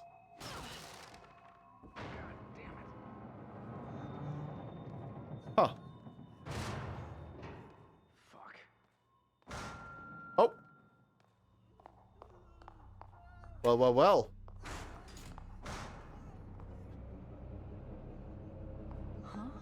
There's a decent amount of people writing poorly. Yeah, but I mean, fair enough.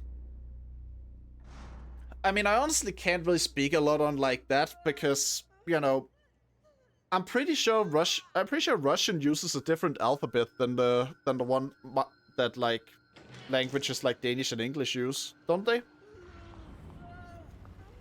not to claim that that Danish uses the same alphabet as everyone else, because we have the same base alphabet, but then we decided we wanted more letters. Cyrillic alphabet, yeah, that's the one. Like, I always forget what the precise name is, but I always remember that it exists.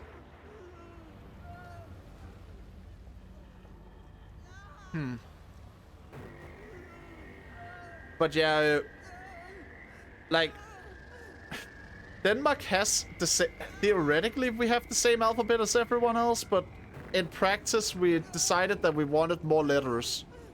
And so we made more letters and implemented them, but that just kind of means that now there are symbols in the world that no one else understands.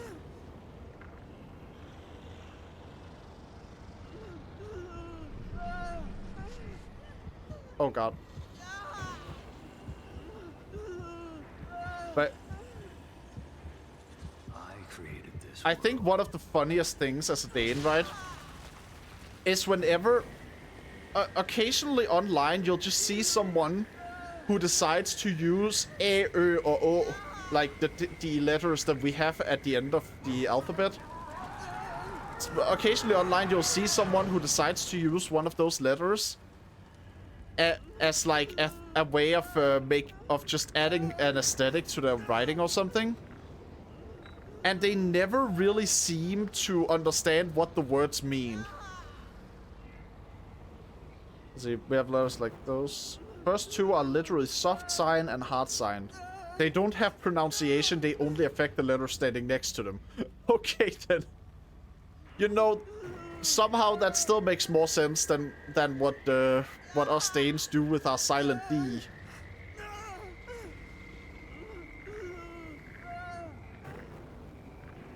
Like, to basically do it as simply as possible, right? A silent D is basically just, it is just a D. It's written like a normal D. But then if you're reading the word, you have to read it completely differently from a D. Because it makes no sound and only affects other sounds, despite being the letter D. Oh god, they know where I am. Oh. Oh, I can lock it. Amazing.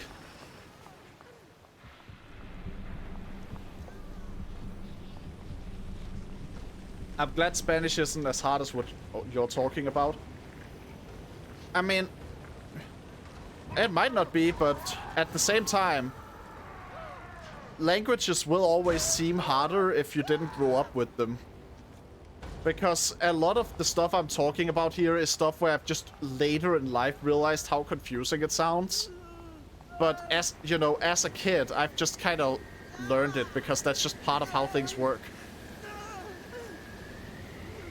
Anyway, I'm getting rid of this last picture of Ruvik. I don't like it. Or I'm not getting rid of it. Okay.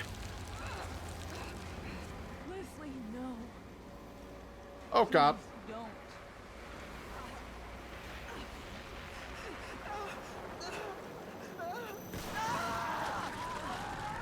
Oh boy. Good job, Leslie. It's all right. Good thing English is easier to understand, so it's easier so we can understand each other right now. I mean, yeah, I think English still has its fair bit of nonsense, but you know. Not safe. Hurry, this way. Let's see. Also, if you learned the alphabet and a few letter combinations, you get a cheat code to all words because we don't have weird spelling exceptions like in English. Like, and that right there is basically what I meant. Like, English is, it can still be kind of weird. What? I don't understand how I'm supposed to be unlocking those kind of crates that just come up when I can't find a code anywhere, but... Oh well, I've already missed so many of them, I'm not gonna get anything out of finding the rest. Over? But yeah, like, a lot of people in Denmark tend to say that the reason Danes have such an easy time learning English is because our languages are equally nonsensical. Like, you don't have to learn entirely new kinds of nonsense, you just have to learn that the nonsense is in a different place.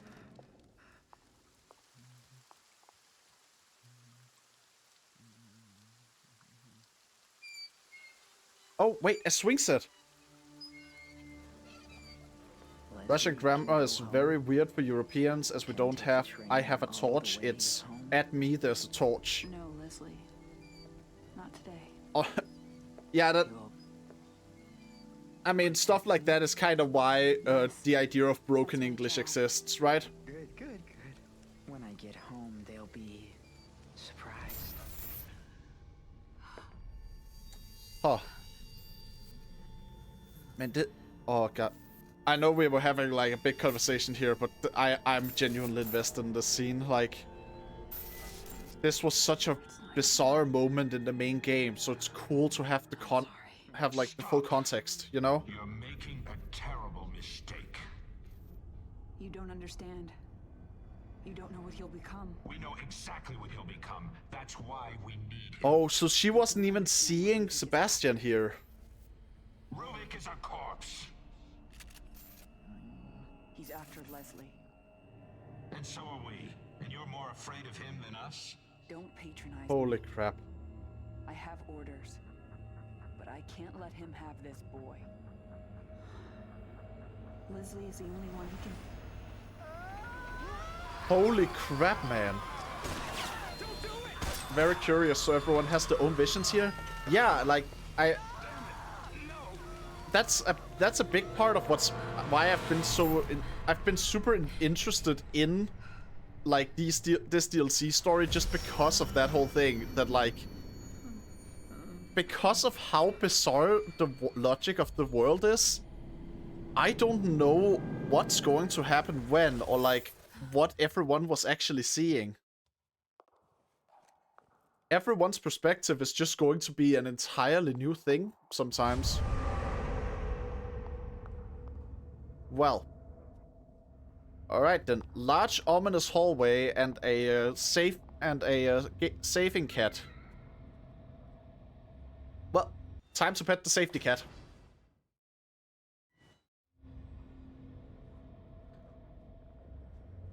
I don't think I'll ever get like... I'll never get tired of the contrast between like main game, where you just save at a typewriter like full Resident Evil style, and then like the DLC is just like, here, pet a cat to save the game. Cat in Russian is kot for male and koshka for female. Interesting. Cat in Danish is literally just the same as in English, except we spelled with a K.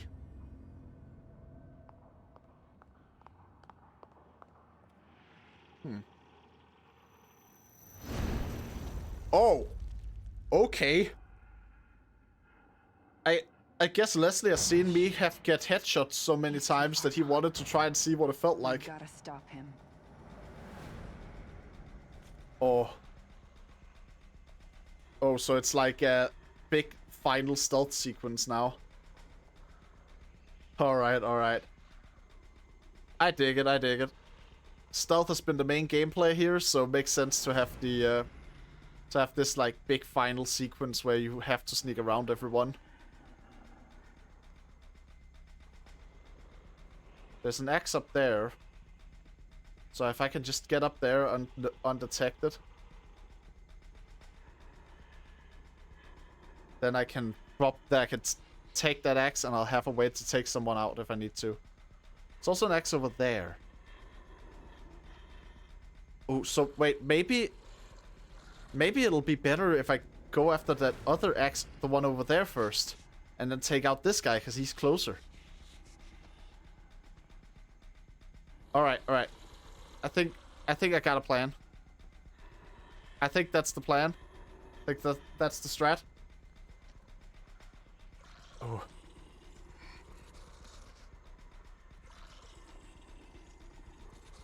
one thing I can absolutely give this game credit for is, like, it does a really good job making things feel, like, big and climactic and dramatic at times where it needs to. And I think horror games, especially if they're more stealth-focused, can struggle a lot with actually making things feel climactic. Because that also tends to, you know... When things feel climactic, they also often feel, like, big or epic or something, and... You're not trying to make your horror game feel big and epic. You're trying to just make it feel like what's happening right now is a big deal. Wait, I already have an axe? Are you kidding me? I didn't need to sneak over and to get the axe. I already had one. Why do I forget this stuff?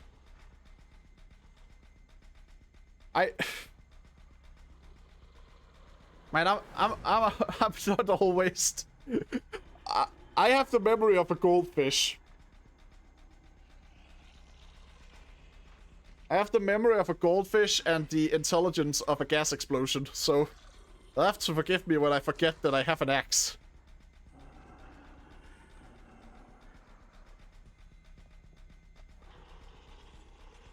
Oh, but that other guy over there would see me if I went for it right now. But... Oh... So I would probably want to wait a bit. Until now.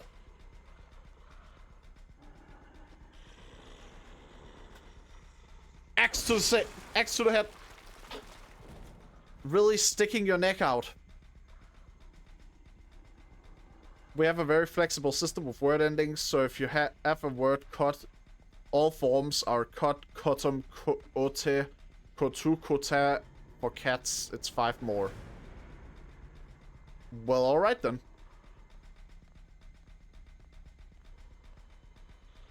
I'm gonna... like, I'm gonna be real, I did not at all anticipate that this would turn into a language lesson, like this stream. But I'm not gonna complain about it either, because I'm enjoying it. I think learning is fun. And that could be controversial to say, because a lot of people have had learning ruined by schools, but...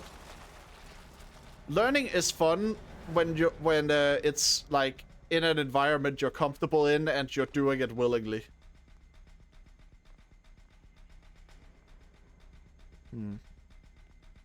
Now, let's see here.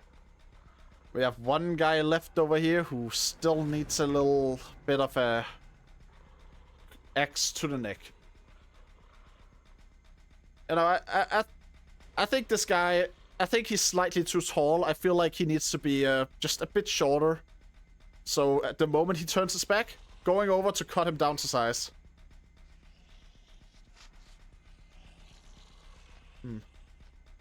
The best thing for me is you only discuss what you want and nothing more.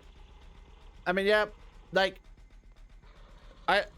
Generally speaking, I think being passionate about stuff is wonderful, and it also makes other people have an easier time engaging with the stuff you want to engage with. Like, it's always gonna be easier to pull people along for stuff if you like the thing you're pulling them along for. Okay, this was just a hiding spot.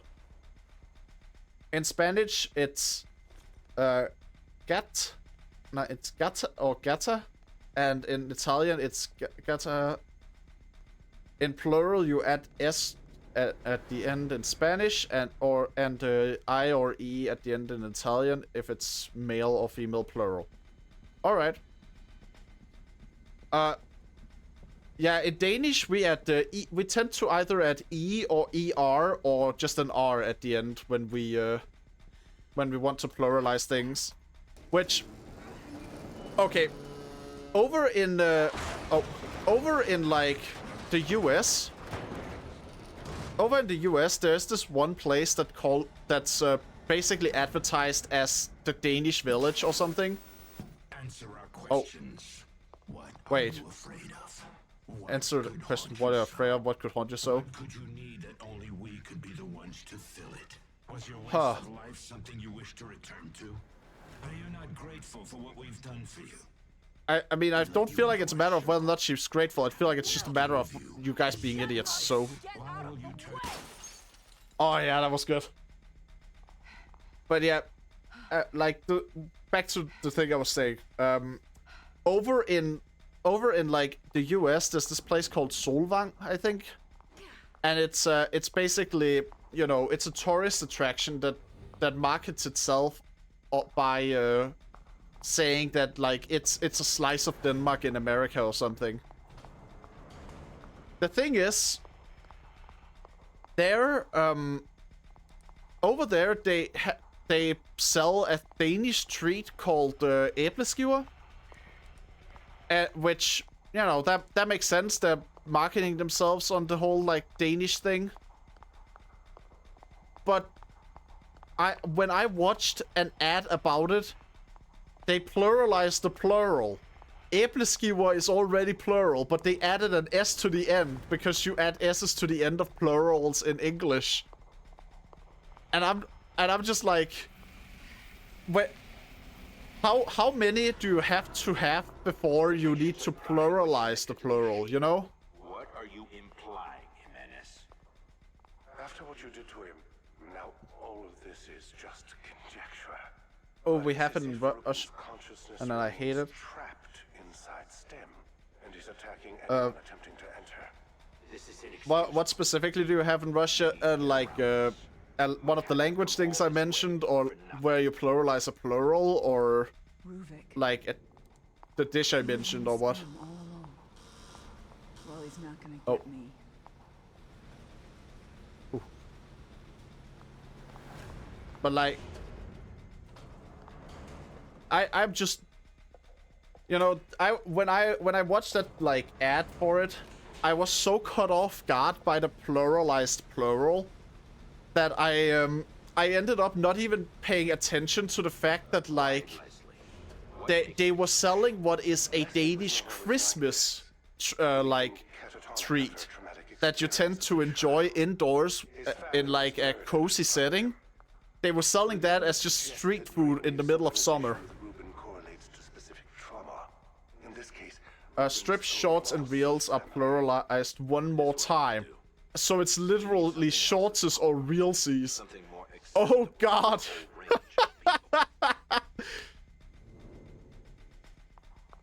Like, whenever someone pluralizes a plural, whether it's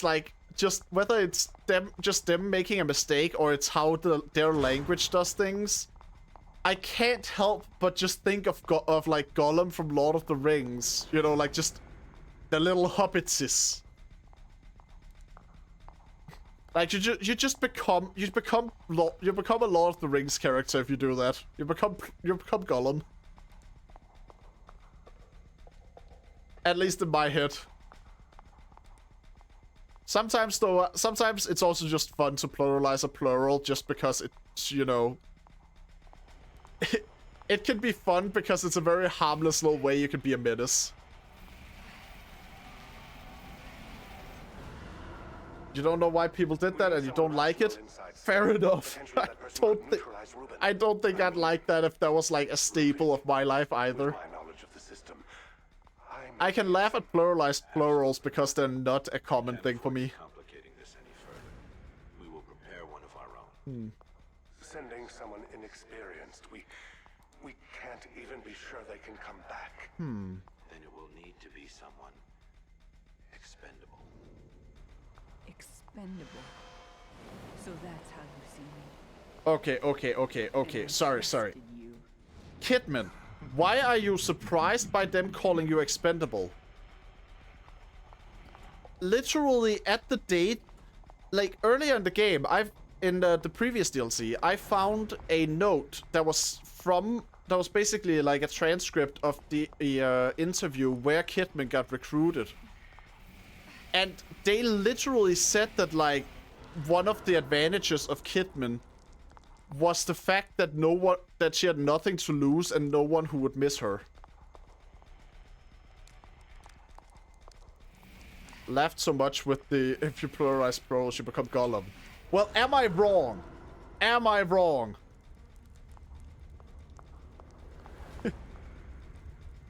I like calling her the translation of kid of a man. Oh god. Kidman has it rough. She really lost the naming lottery, huh?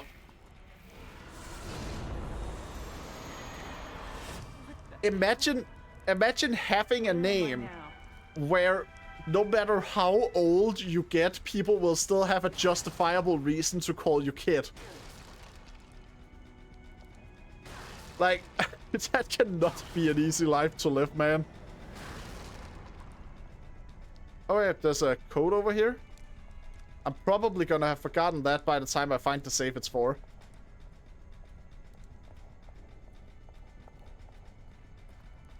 Yeah, like, I almost feel bad for Kidman. Like, how do you cope with a name that just allows anyone to call you kid, and you basically can't do anything about it unless without having to tell them, like, I don't want to be called by my name.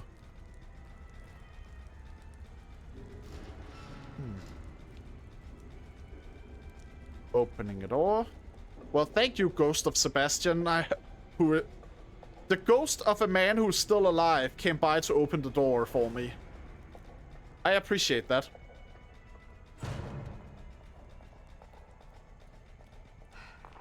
This is a long hallway that's ominous. Oh.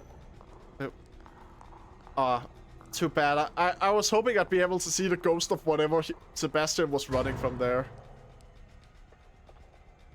Oh wait, this is from the start of like the base game. Also, Russian is a long language. Kidman is Repyonok Shalovika. But at the same time, we have extremely informative swearing words. Okay then. Well, on the topic of swearing words, do you want to know a Danish one? Or in Denmark, we have the word flueknipper, which is a combination of the words fly, as in the insect, and knipper, which means to have sex. Or, like, to have sex with someone. It is the action of having sex. So we basically tell all people, you have sex with flies, and the meaning behind the insult is really just you care too much about unimportant details. I don't know how that came to be, but that's just that's a mainstay of like Danish insulting. If someone's too much of a stickler for unimportant details, you just tell them, hey, I think you just tell them, hey, flueknipper. We have a saying, bliaha moha, which means something like frickin' fly. So is that like a way of calling someone insignificant or what? Do whatever you want. You're not gonna stop me. Okay, wow. She is rebelling against the way the world is shifting around her. She is done with this.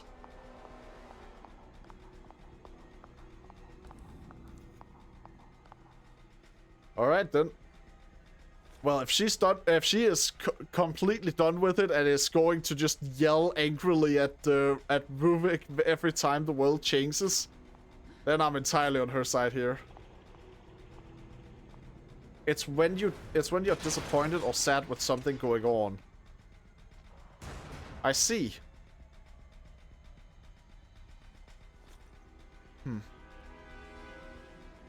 That's an interesting one then.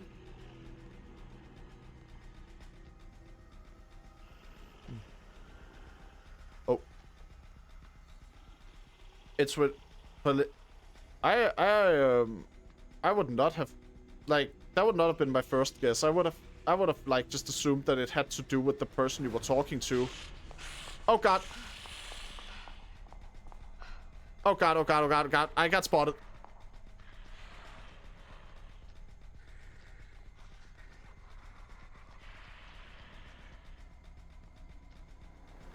Okay, okay. I think I'm losing him. I think I'm losing him.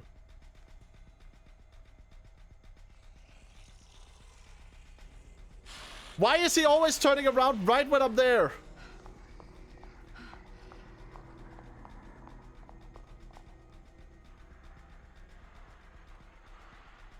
Oh, God. I hear him from that side.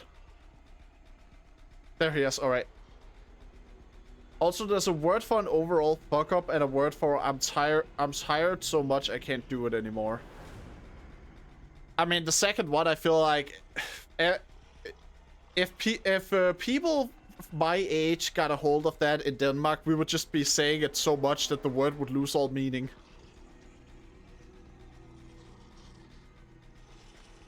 Alright. Finally! Oh!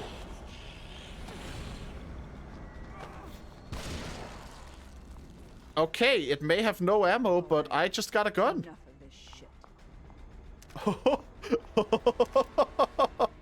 Oh. Oh, now she is really done with this. Okay, okay. Every other time the game has given me a gun in this DLC, it's been a pistol. You know the game is you know the game is getting serious when she's getting a shotgun. I got to go. Thanks for chatting. Thank you too. I learned some interesting things today. Things that I'll probably forget because I have the memory of a goldfish, but it was still cool. It was still like cool to be told about. Thanks for checking in. Have a nice day. Right. So wait. Do I just?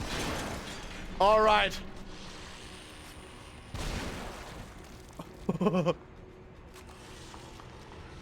Hello there, buddy.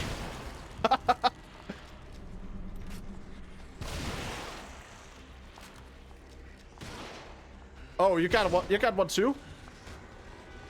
Well, I ran out of ammo for mine, so yeah, I lost that one. That did not go well at all. I feel like it's very like me to just I get a gun, I get to finally defend myself, and then I immediately get overconfident and just don't use it well. Like, that should have been a headshot. Alright, come on.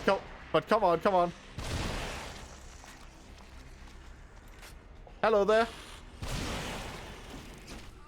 Oh, God. Wait. Did he just kick my ankle and kill me?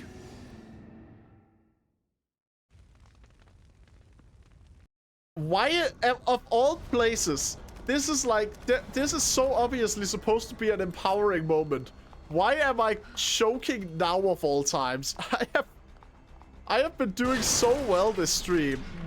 Then suddenly, like, when I'm actually empowered, I'm doing poorly. Okay, get off me. That's just rude.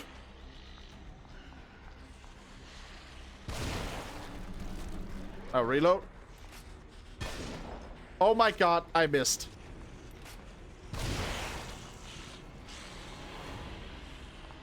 Oh, and that last one has a gun. He knows where I am. Or does he? You're right about the headshot being satisfying. Yeah, like, headshots are so satisfying thanks to, like, the gore effects. And also just, like, you don't see it with this one because this gun is so powerful, right? But for other guns in this game, for, like, if you do a headshot with the pistol and it's non-lethal, you're not just dealing damage. The enemy's head is actually going to start falling apart. Like, that's just so cool to me, I think. I think it immediately becomes more satisfying to do headshots, even ineffective ones, when there's like a visual indicator that I've shot the head.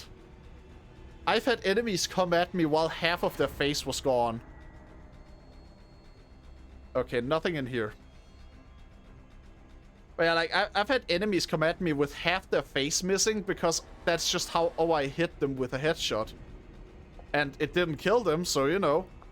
They must still have some of their head left. You can only be sure that a headshot is a kill if the head is gone entirely. Which, honestly, that's a very Resident Evil thing for this game to do. Too bad the heal attack isn't glitching anymore. Yeah, that was so fun. That was such a funny little glitch for her to just start spinning like that whenever I tried to kick something. Oh, why am I... Oh! Okay. I think I just solved an enemy problem here. I didn't even realize the other one was there, but then just suddenly went out and attacked. I'm not gonna complain about that. That was fun. That was just like unexpected, you know. All right, we got another blind one here.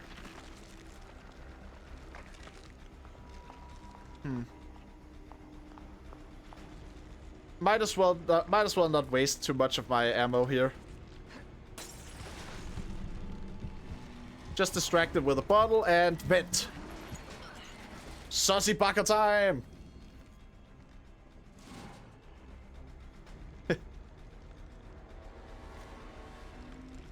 Even got some shotgun ammo here.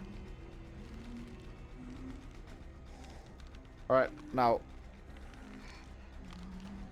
Alright, I need to go this way. And I need to not touch that thing.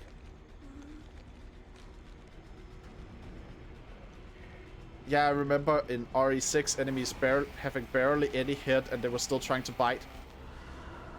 Honestly, like, RE6 had a lot of issues, but that was kind of cool. Oh, there is a hell of a wave going on here. Well. Oh god, I have no more pistol ammo, and this thing takes a while to reload. Well, well, well. Look who's got the head in the game.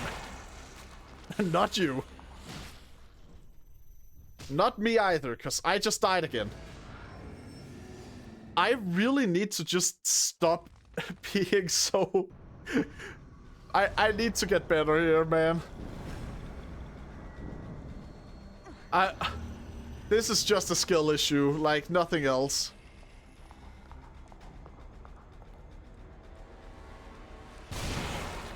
Oh god. I thought for sure I would like stagger the one behind the first guy with that shot. Well, that guy's confused. That guy is really confused. He's so confused he started playing dead instead of coming after me.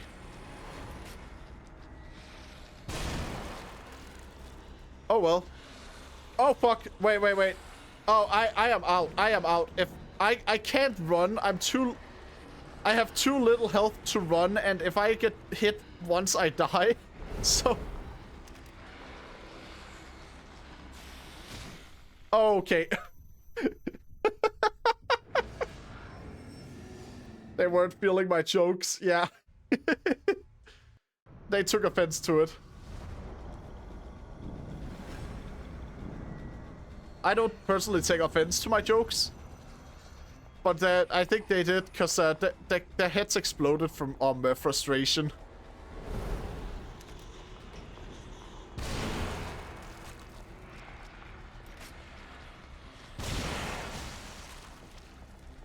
I think the one in there just exploded.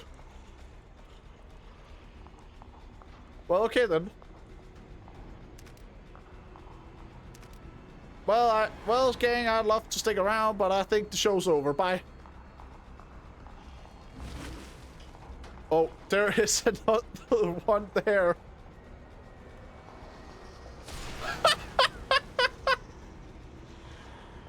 At this point, I'm pretty sure these things have killed so many enemies that, like, even if I had died to them frequently, I would still be fine.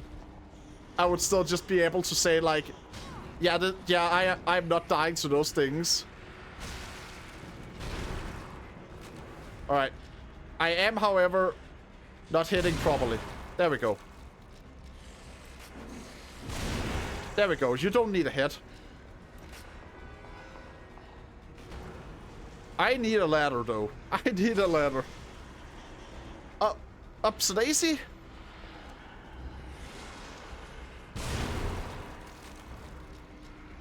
Hey there. Honestly, this is... I can't explain how satisfying this is after this whole DLC has been so stealth-focused. Like, the main game is very action-focused, very, like, Resident Evil 4 or, you know, Dead Space or something. But then the DLC here has been... It's been so much stealth that finally getting to just shoot my enemies and fight my way through things, it feels like such a... It's such a bizarre feeling at this point, almost. But it's also one hell of a relief.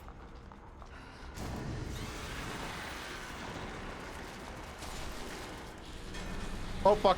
No, no, no, no, no, no. I'm dead. Oh, that's... That dude was going at it, man. That just felt personal.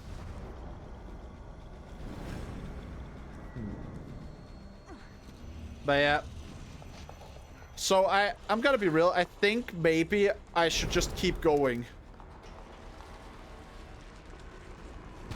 Like maybe the problem is that I'm like stopping to try and fight. Maybe I should just be moving. This DLC looks so fun. I kind of want to play it. I do genuinely recommend The Evil Within. Oh my god, no, he was so close. I really was so close. And then it went wrong. But I can recover. But yeah, like, Donna, knowing that you also like Dead Space, I think this game would actually be really good for, would actually be a really good fit for you. The weapons aren't like quite as wild as Dead Space weapons, but it's still like, you know, it's still got that over-the-top action horror DNA, you know?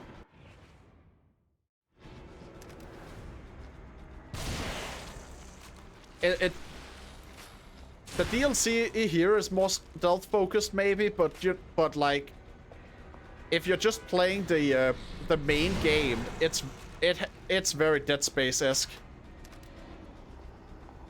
Because the moment you get a bit into the game, you're gonna start, like, just being able to fight your way through most situations.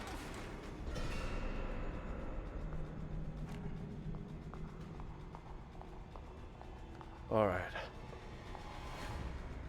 At this point, I feel like it would be a waste of ammo and health trying to fight. Oh, definitely.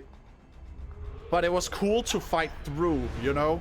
Even if I shouldn't be staying to try and fight everything, it still felt really cool to just fight through the horde.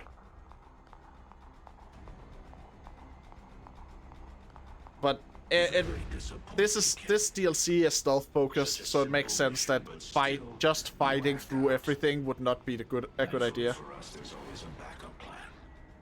Backup plan. Everything we give you is for your benefit. Huh? The infusion. What did you put in me? We needed to know if one of us could survive in the system. What but we're exactly? not about to risk anyone of value. Oh my god, your comments are super delayed. With you. So here I am. Yeah, like there's obviously a delay before they show up on the stream, but yeah, but like, are they also delayed before they actually appear in the chat itself, or what? Okay, I can't go there. So, wait, oh, last time there was this kind of like fog stuff. It was solved by me shining a light on something. Alright, right. Yeah, yes! The flashlight mechanic is probably one of my favorite mechanics that are unique to the DLC here. I really love having flashlight-based puzzle solving.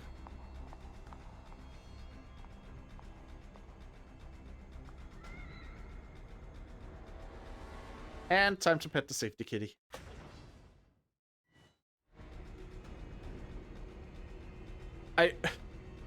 I love the fact that you can, after you've saved, the game just lets you sit for as long as you want and watch her pet the cat.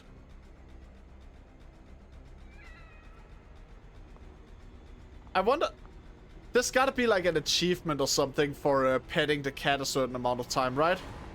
There's gotta be one. Please, roll up your sleeve. Whoa, now. That's a big syringe. Don't think you're putting that fucking thing in me. Miss Kidman, Huh. you agreed to this. Don't forget that. Nothing we're doing is malicious. It's only proper protocol. You know what's The stream is also delayed for you. Okay. getting the fucking shot. Where the hell Okay, that makes sense. Ow! Damn it, that hurt. Hey guys, what the fuck? But yeah, Anyone there? You give me a shot. that's unfortunate that the stream is delayed for you. Great fucking medical science you've got going on here. The cat looks super cute. Yeah, the cat is adorable. About damn time. All right, can I go now? Not right now, Miss Kidman. How are you feeling? Any headaches? Nosebleeds, perhaps? What? Huh. No. But I do feel a little floaty. Almost like I'm underwater. That's consistent with the effects of the compound. We just have one last part of this test to partake in. Then you will be free to go. Sure. Go for it, I guess. Good. I will now ask you a series of questions. You will answer them while watching the images in front of you. This is a You will not very look away from the screen. horrifying Do document. you understand? Yes. Question number 1. Have you ever felt abandoned by the ones you trusted? Jesus, man. And here I thought the here I thought the evil cooperation in like Outlast was bad. You gave yourself to us. You made the choice of your own free will. We were the only ones who cared. The ones who took you from your useless life. Well, you can call it whatever you want. I still got a shotgun, mate. By destroying our work, where will you go when you leave us, kid? Who will have you? Why would you abandon the cause? Who you... I am abandoning every cause here. Well, doesn't matter. Well, go. I'm still putting a shotgun to your face. Honey, I'm home.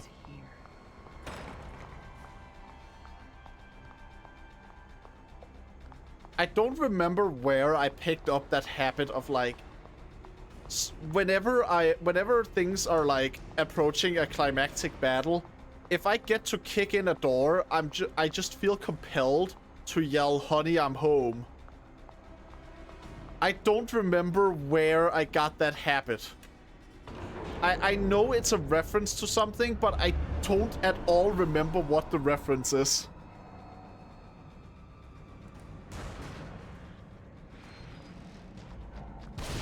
Well, anyway. Looks like I'm gonna get to party a bit while waiting for the elevator. So no actual real demon slash zombies, she's just hallucinating. It's actually a bit like... Oh, it's a bit hard to say what's real and what isn't. Like... Oh, I'm dead. Dying is certainly real. But, let's see, how to explain this the easiest way. Essentially just... Imagine if multiple people's imaginations were combined into a world. That's basically what we're getting. That's sort of a simplified version of what's happening here. So the enemies are kinda there, but also kinda not. They are there in the sense that they're part of the reality she's currently in, but they're not a part of like the real world, so to speak.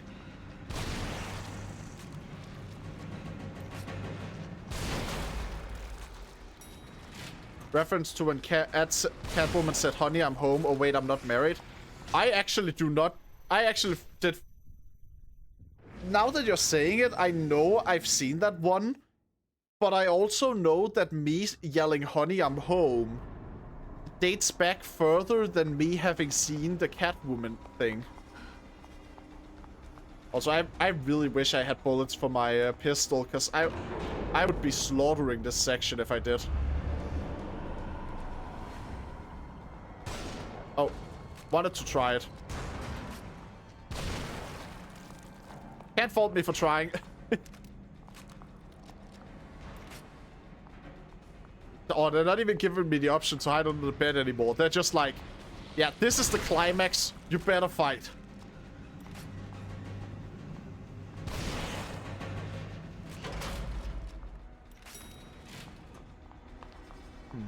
But yeah, look, no, I don't think it's a Catwoman reference. I definitely wasn't thinking of the reference back with that reference when I was first starting this saying it. So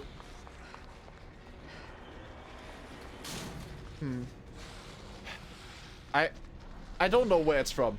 I don't know where it's from. I just know that I scream "Honey, I'm home" when I'm kicking in a door near the climax of something, and I know it's a reference to a thing I like either watched or read when I was younger.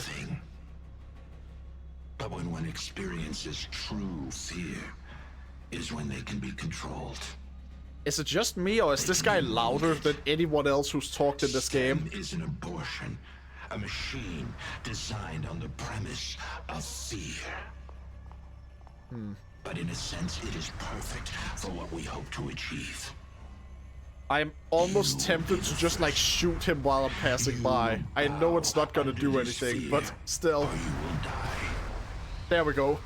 You will serve as an example for what we will. Thankfully, they didn't do the angle attack. Exactly. Alright. Leslie, wait! Don't What? go in there! And now I find now the story I'm experiencing here has caught up to the end of the main game. It is so interesting to watch a story unfold from a different perspective. And just like see where they converge and like what the context was for that character. Sebastian, get away from him. Oh. Sebastian, listen to me. Stop. Your interests are the same as ours. Look, I get it.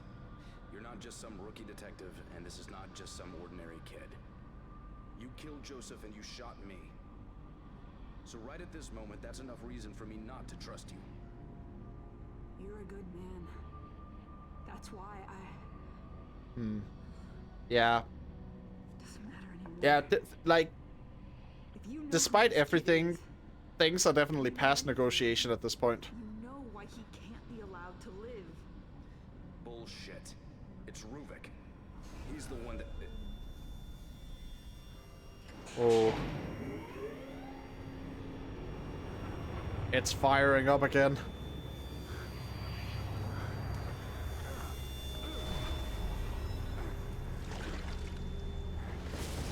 The brain dimension.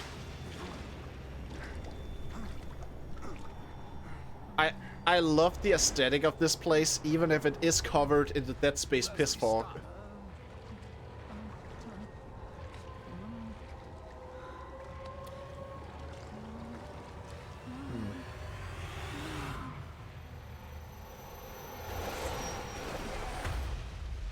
Jesus, he turned into water.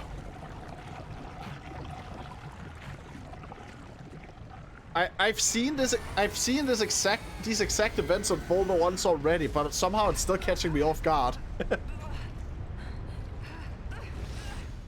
Oh. So while the like big climax of the main game is happening, I'm guessing that that Kidman here is gonna have to go on her own little journey. No. None of this is real. You aren't real. You want to believe that, but I'm right here. I've been with you this whole time. This world is a nightmare. but I'm not afraid of All right, all right. That just shows how Time to shoot him. Come on, pull out the gun. Shoot him. you should be very afraid. We have you, kid. And you know the consequences for failure. We won't let you just leave us. Well, fair, but counterpoint, I have a shotgun. You fulfilled what little use you have. Shadow Man. Oh god. This world is a prison for you to rot in. Fuck you. I've had enough of this. I'll kill you right here. Oh yeah.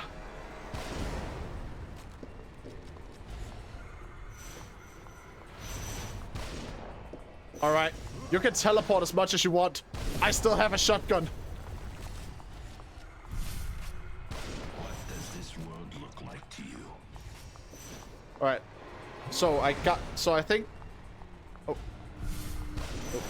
The lighting in the scene looked interesting. The one before the fight. Yeah, it was super cool. Oh wait, there's a thing over here. If I could like shine a light on it. Oh, well, okay, no, that's death, that's death, okay.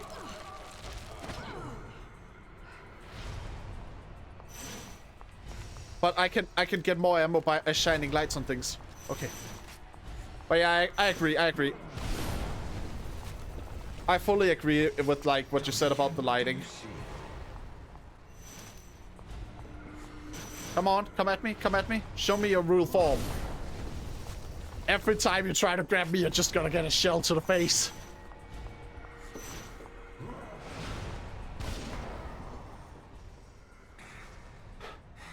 That's what you get for picking a fight with someone who has a shotgun. Oh shit, he's playing Tetris. That... Oh god! Clones? There cannot be progress without sacrifice.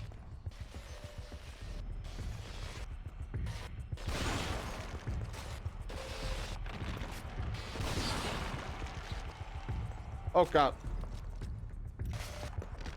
Jesus! The way they glitch around. Oh god, that's like... That is horrifying. You're a fool to try and fight us, Kidman. Yeah, alright, got it. More ammo. Reload. Oh god! Oh god, oh god, oh god, oh god, oh god. Jesus! There cannot be progress. Oh, fuck. One down. Where's the other one? Oh.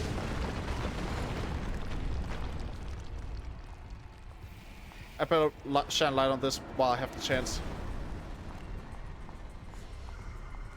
I think the game is giving me a slight break here so I can like get some ammo. They're copying my glitchy heel stomp. Yeah, they're stealing my move. If I hadn't shot them with the gun with my gun, I would have taken them to court for copyright infringement. They're stealing my signature spinning glitchy stomp. All right, right. Oh.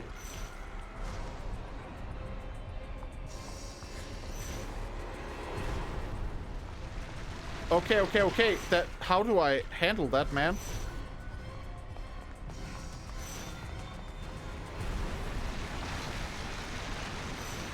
Okay, I enter cover.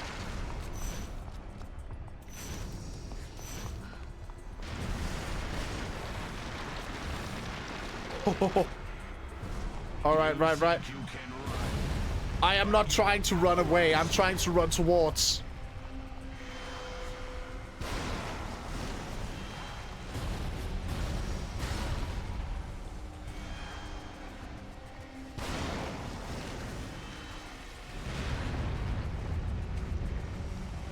All right.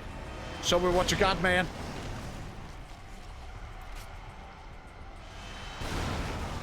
Easily telegraphed moves is not gonna win this fight. The thing that's gonna win this fight is a shotgun.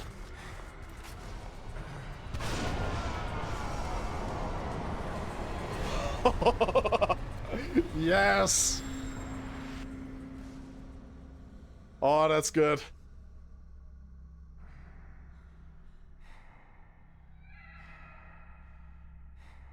Oh.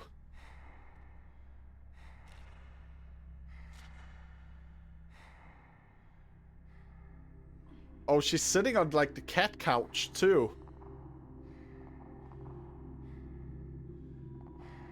Oh. Oh, the framing of this is so good. Even if yeah, the fight was surprisingly quick, but you know what? It was satisfying, so like the framing of this shot is really cool, even if a third of the screen is taken up by ass. But honestly, everyone in this game is just caked up. Like, the main story's protagonist would need a goddamn, like, beep, beep, beep sound if he's backing up. Are you sure enough in yourself? Sure enough to face the responsibilities of your actions? What the hell?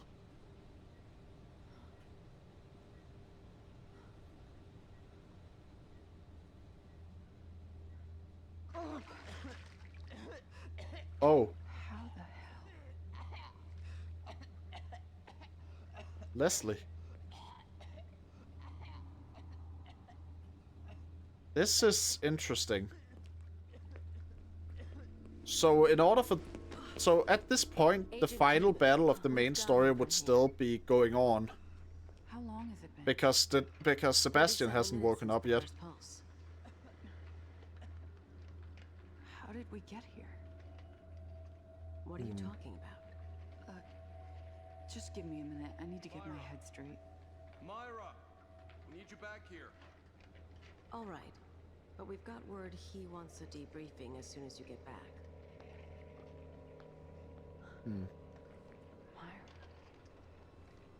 Myra. Wait. Myra was the name of Sebastian's wife that disappeared.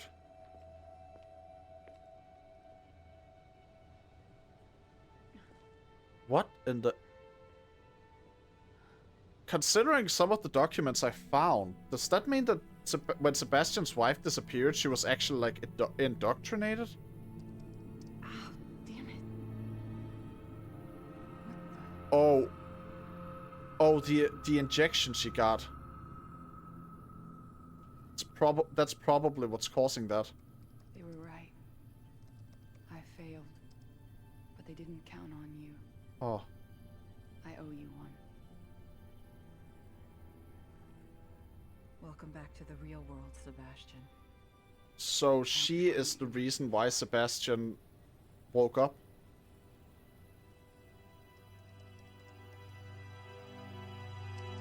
Leave that one. And those two. They're not going anywhere. No one is.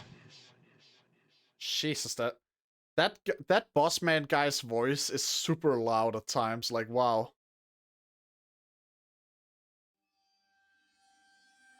But so that was the game.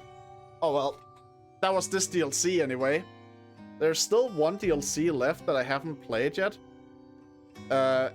It's called The Executioner, and from what I understand, it's the only DLC that is not about showing the main game from the perspective of Kidman. So, looking forward to that one. I don't know how long it is, so, but I don't know. Hopefully it'll hopefully it'll be long enough to fill out a whole stream as well. I'm gonna have to look into that before I try to stream that one. But yeah. This one, this DLC, it's like, it answered some questions I had from the main game, and it also just made the main game. It answered some questions from the main game, and also made some other things feel even more interesting about the story from the main game. This was so fun, and I had such a blast. joining your stream after so much. I had a blast having you here too, Donna. Like, genuinely, it's really nice to have someone who's just so chatty in the chat. If you'll forgive the repetitiveness of that sentence. Oh god, this music is loud. But yeah, like, I genuinely enjoy how lively my chat becomes when you're there, Donna. That's great.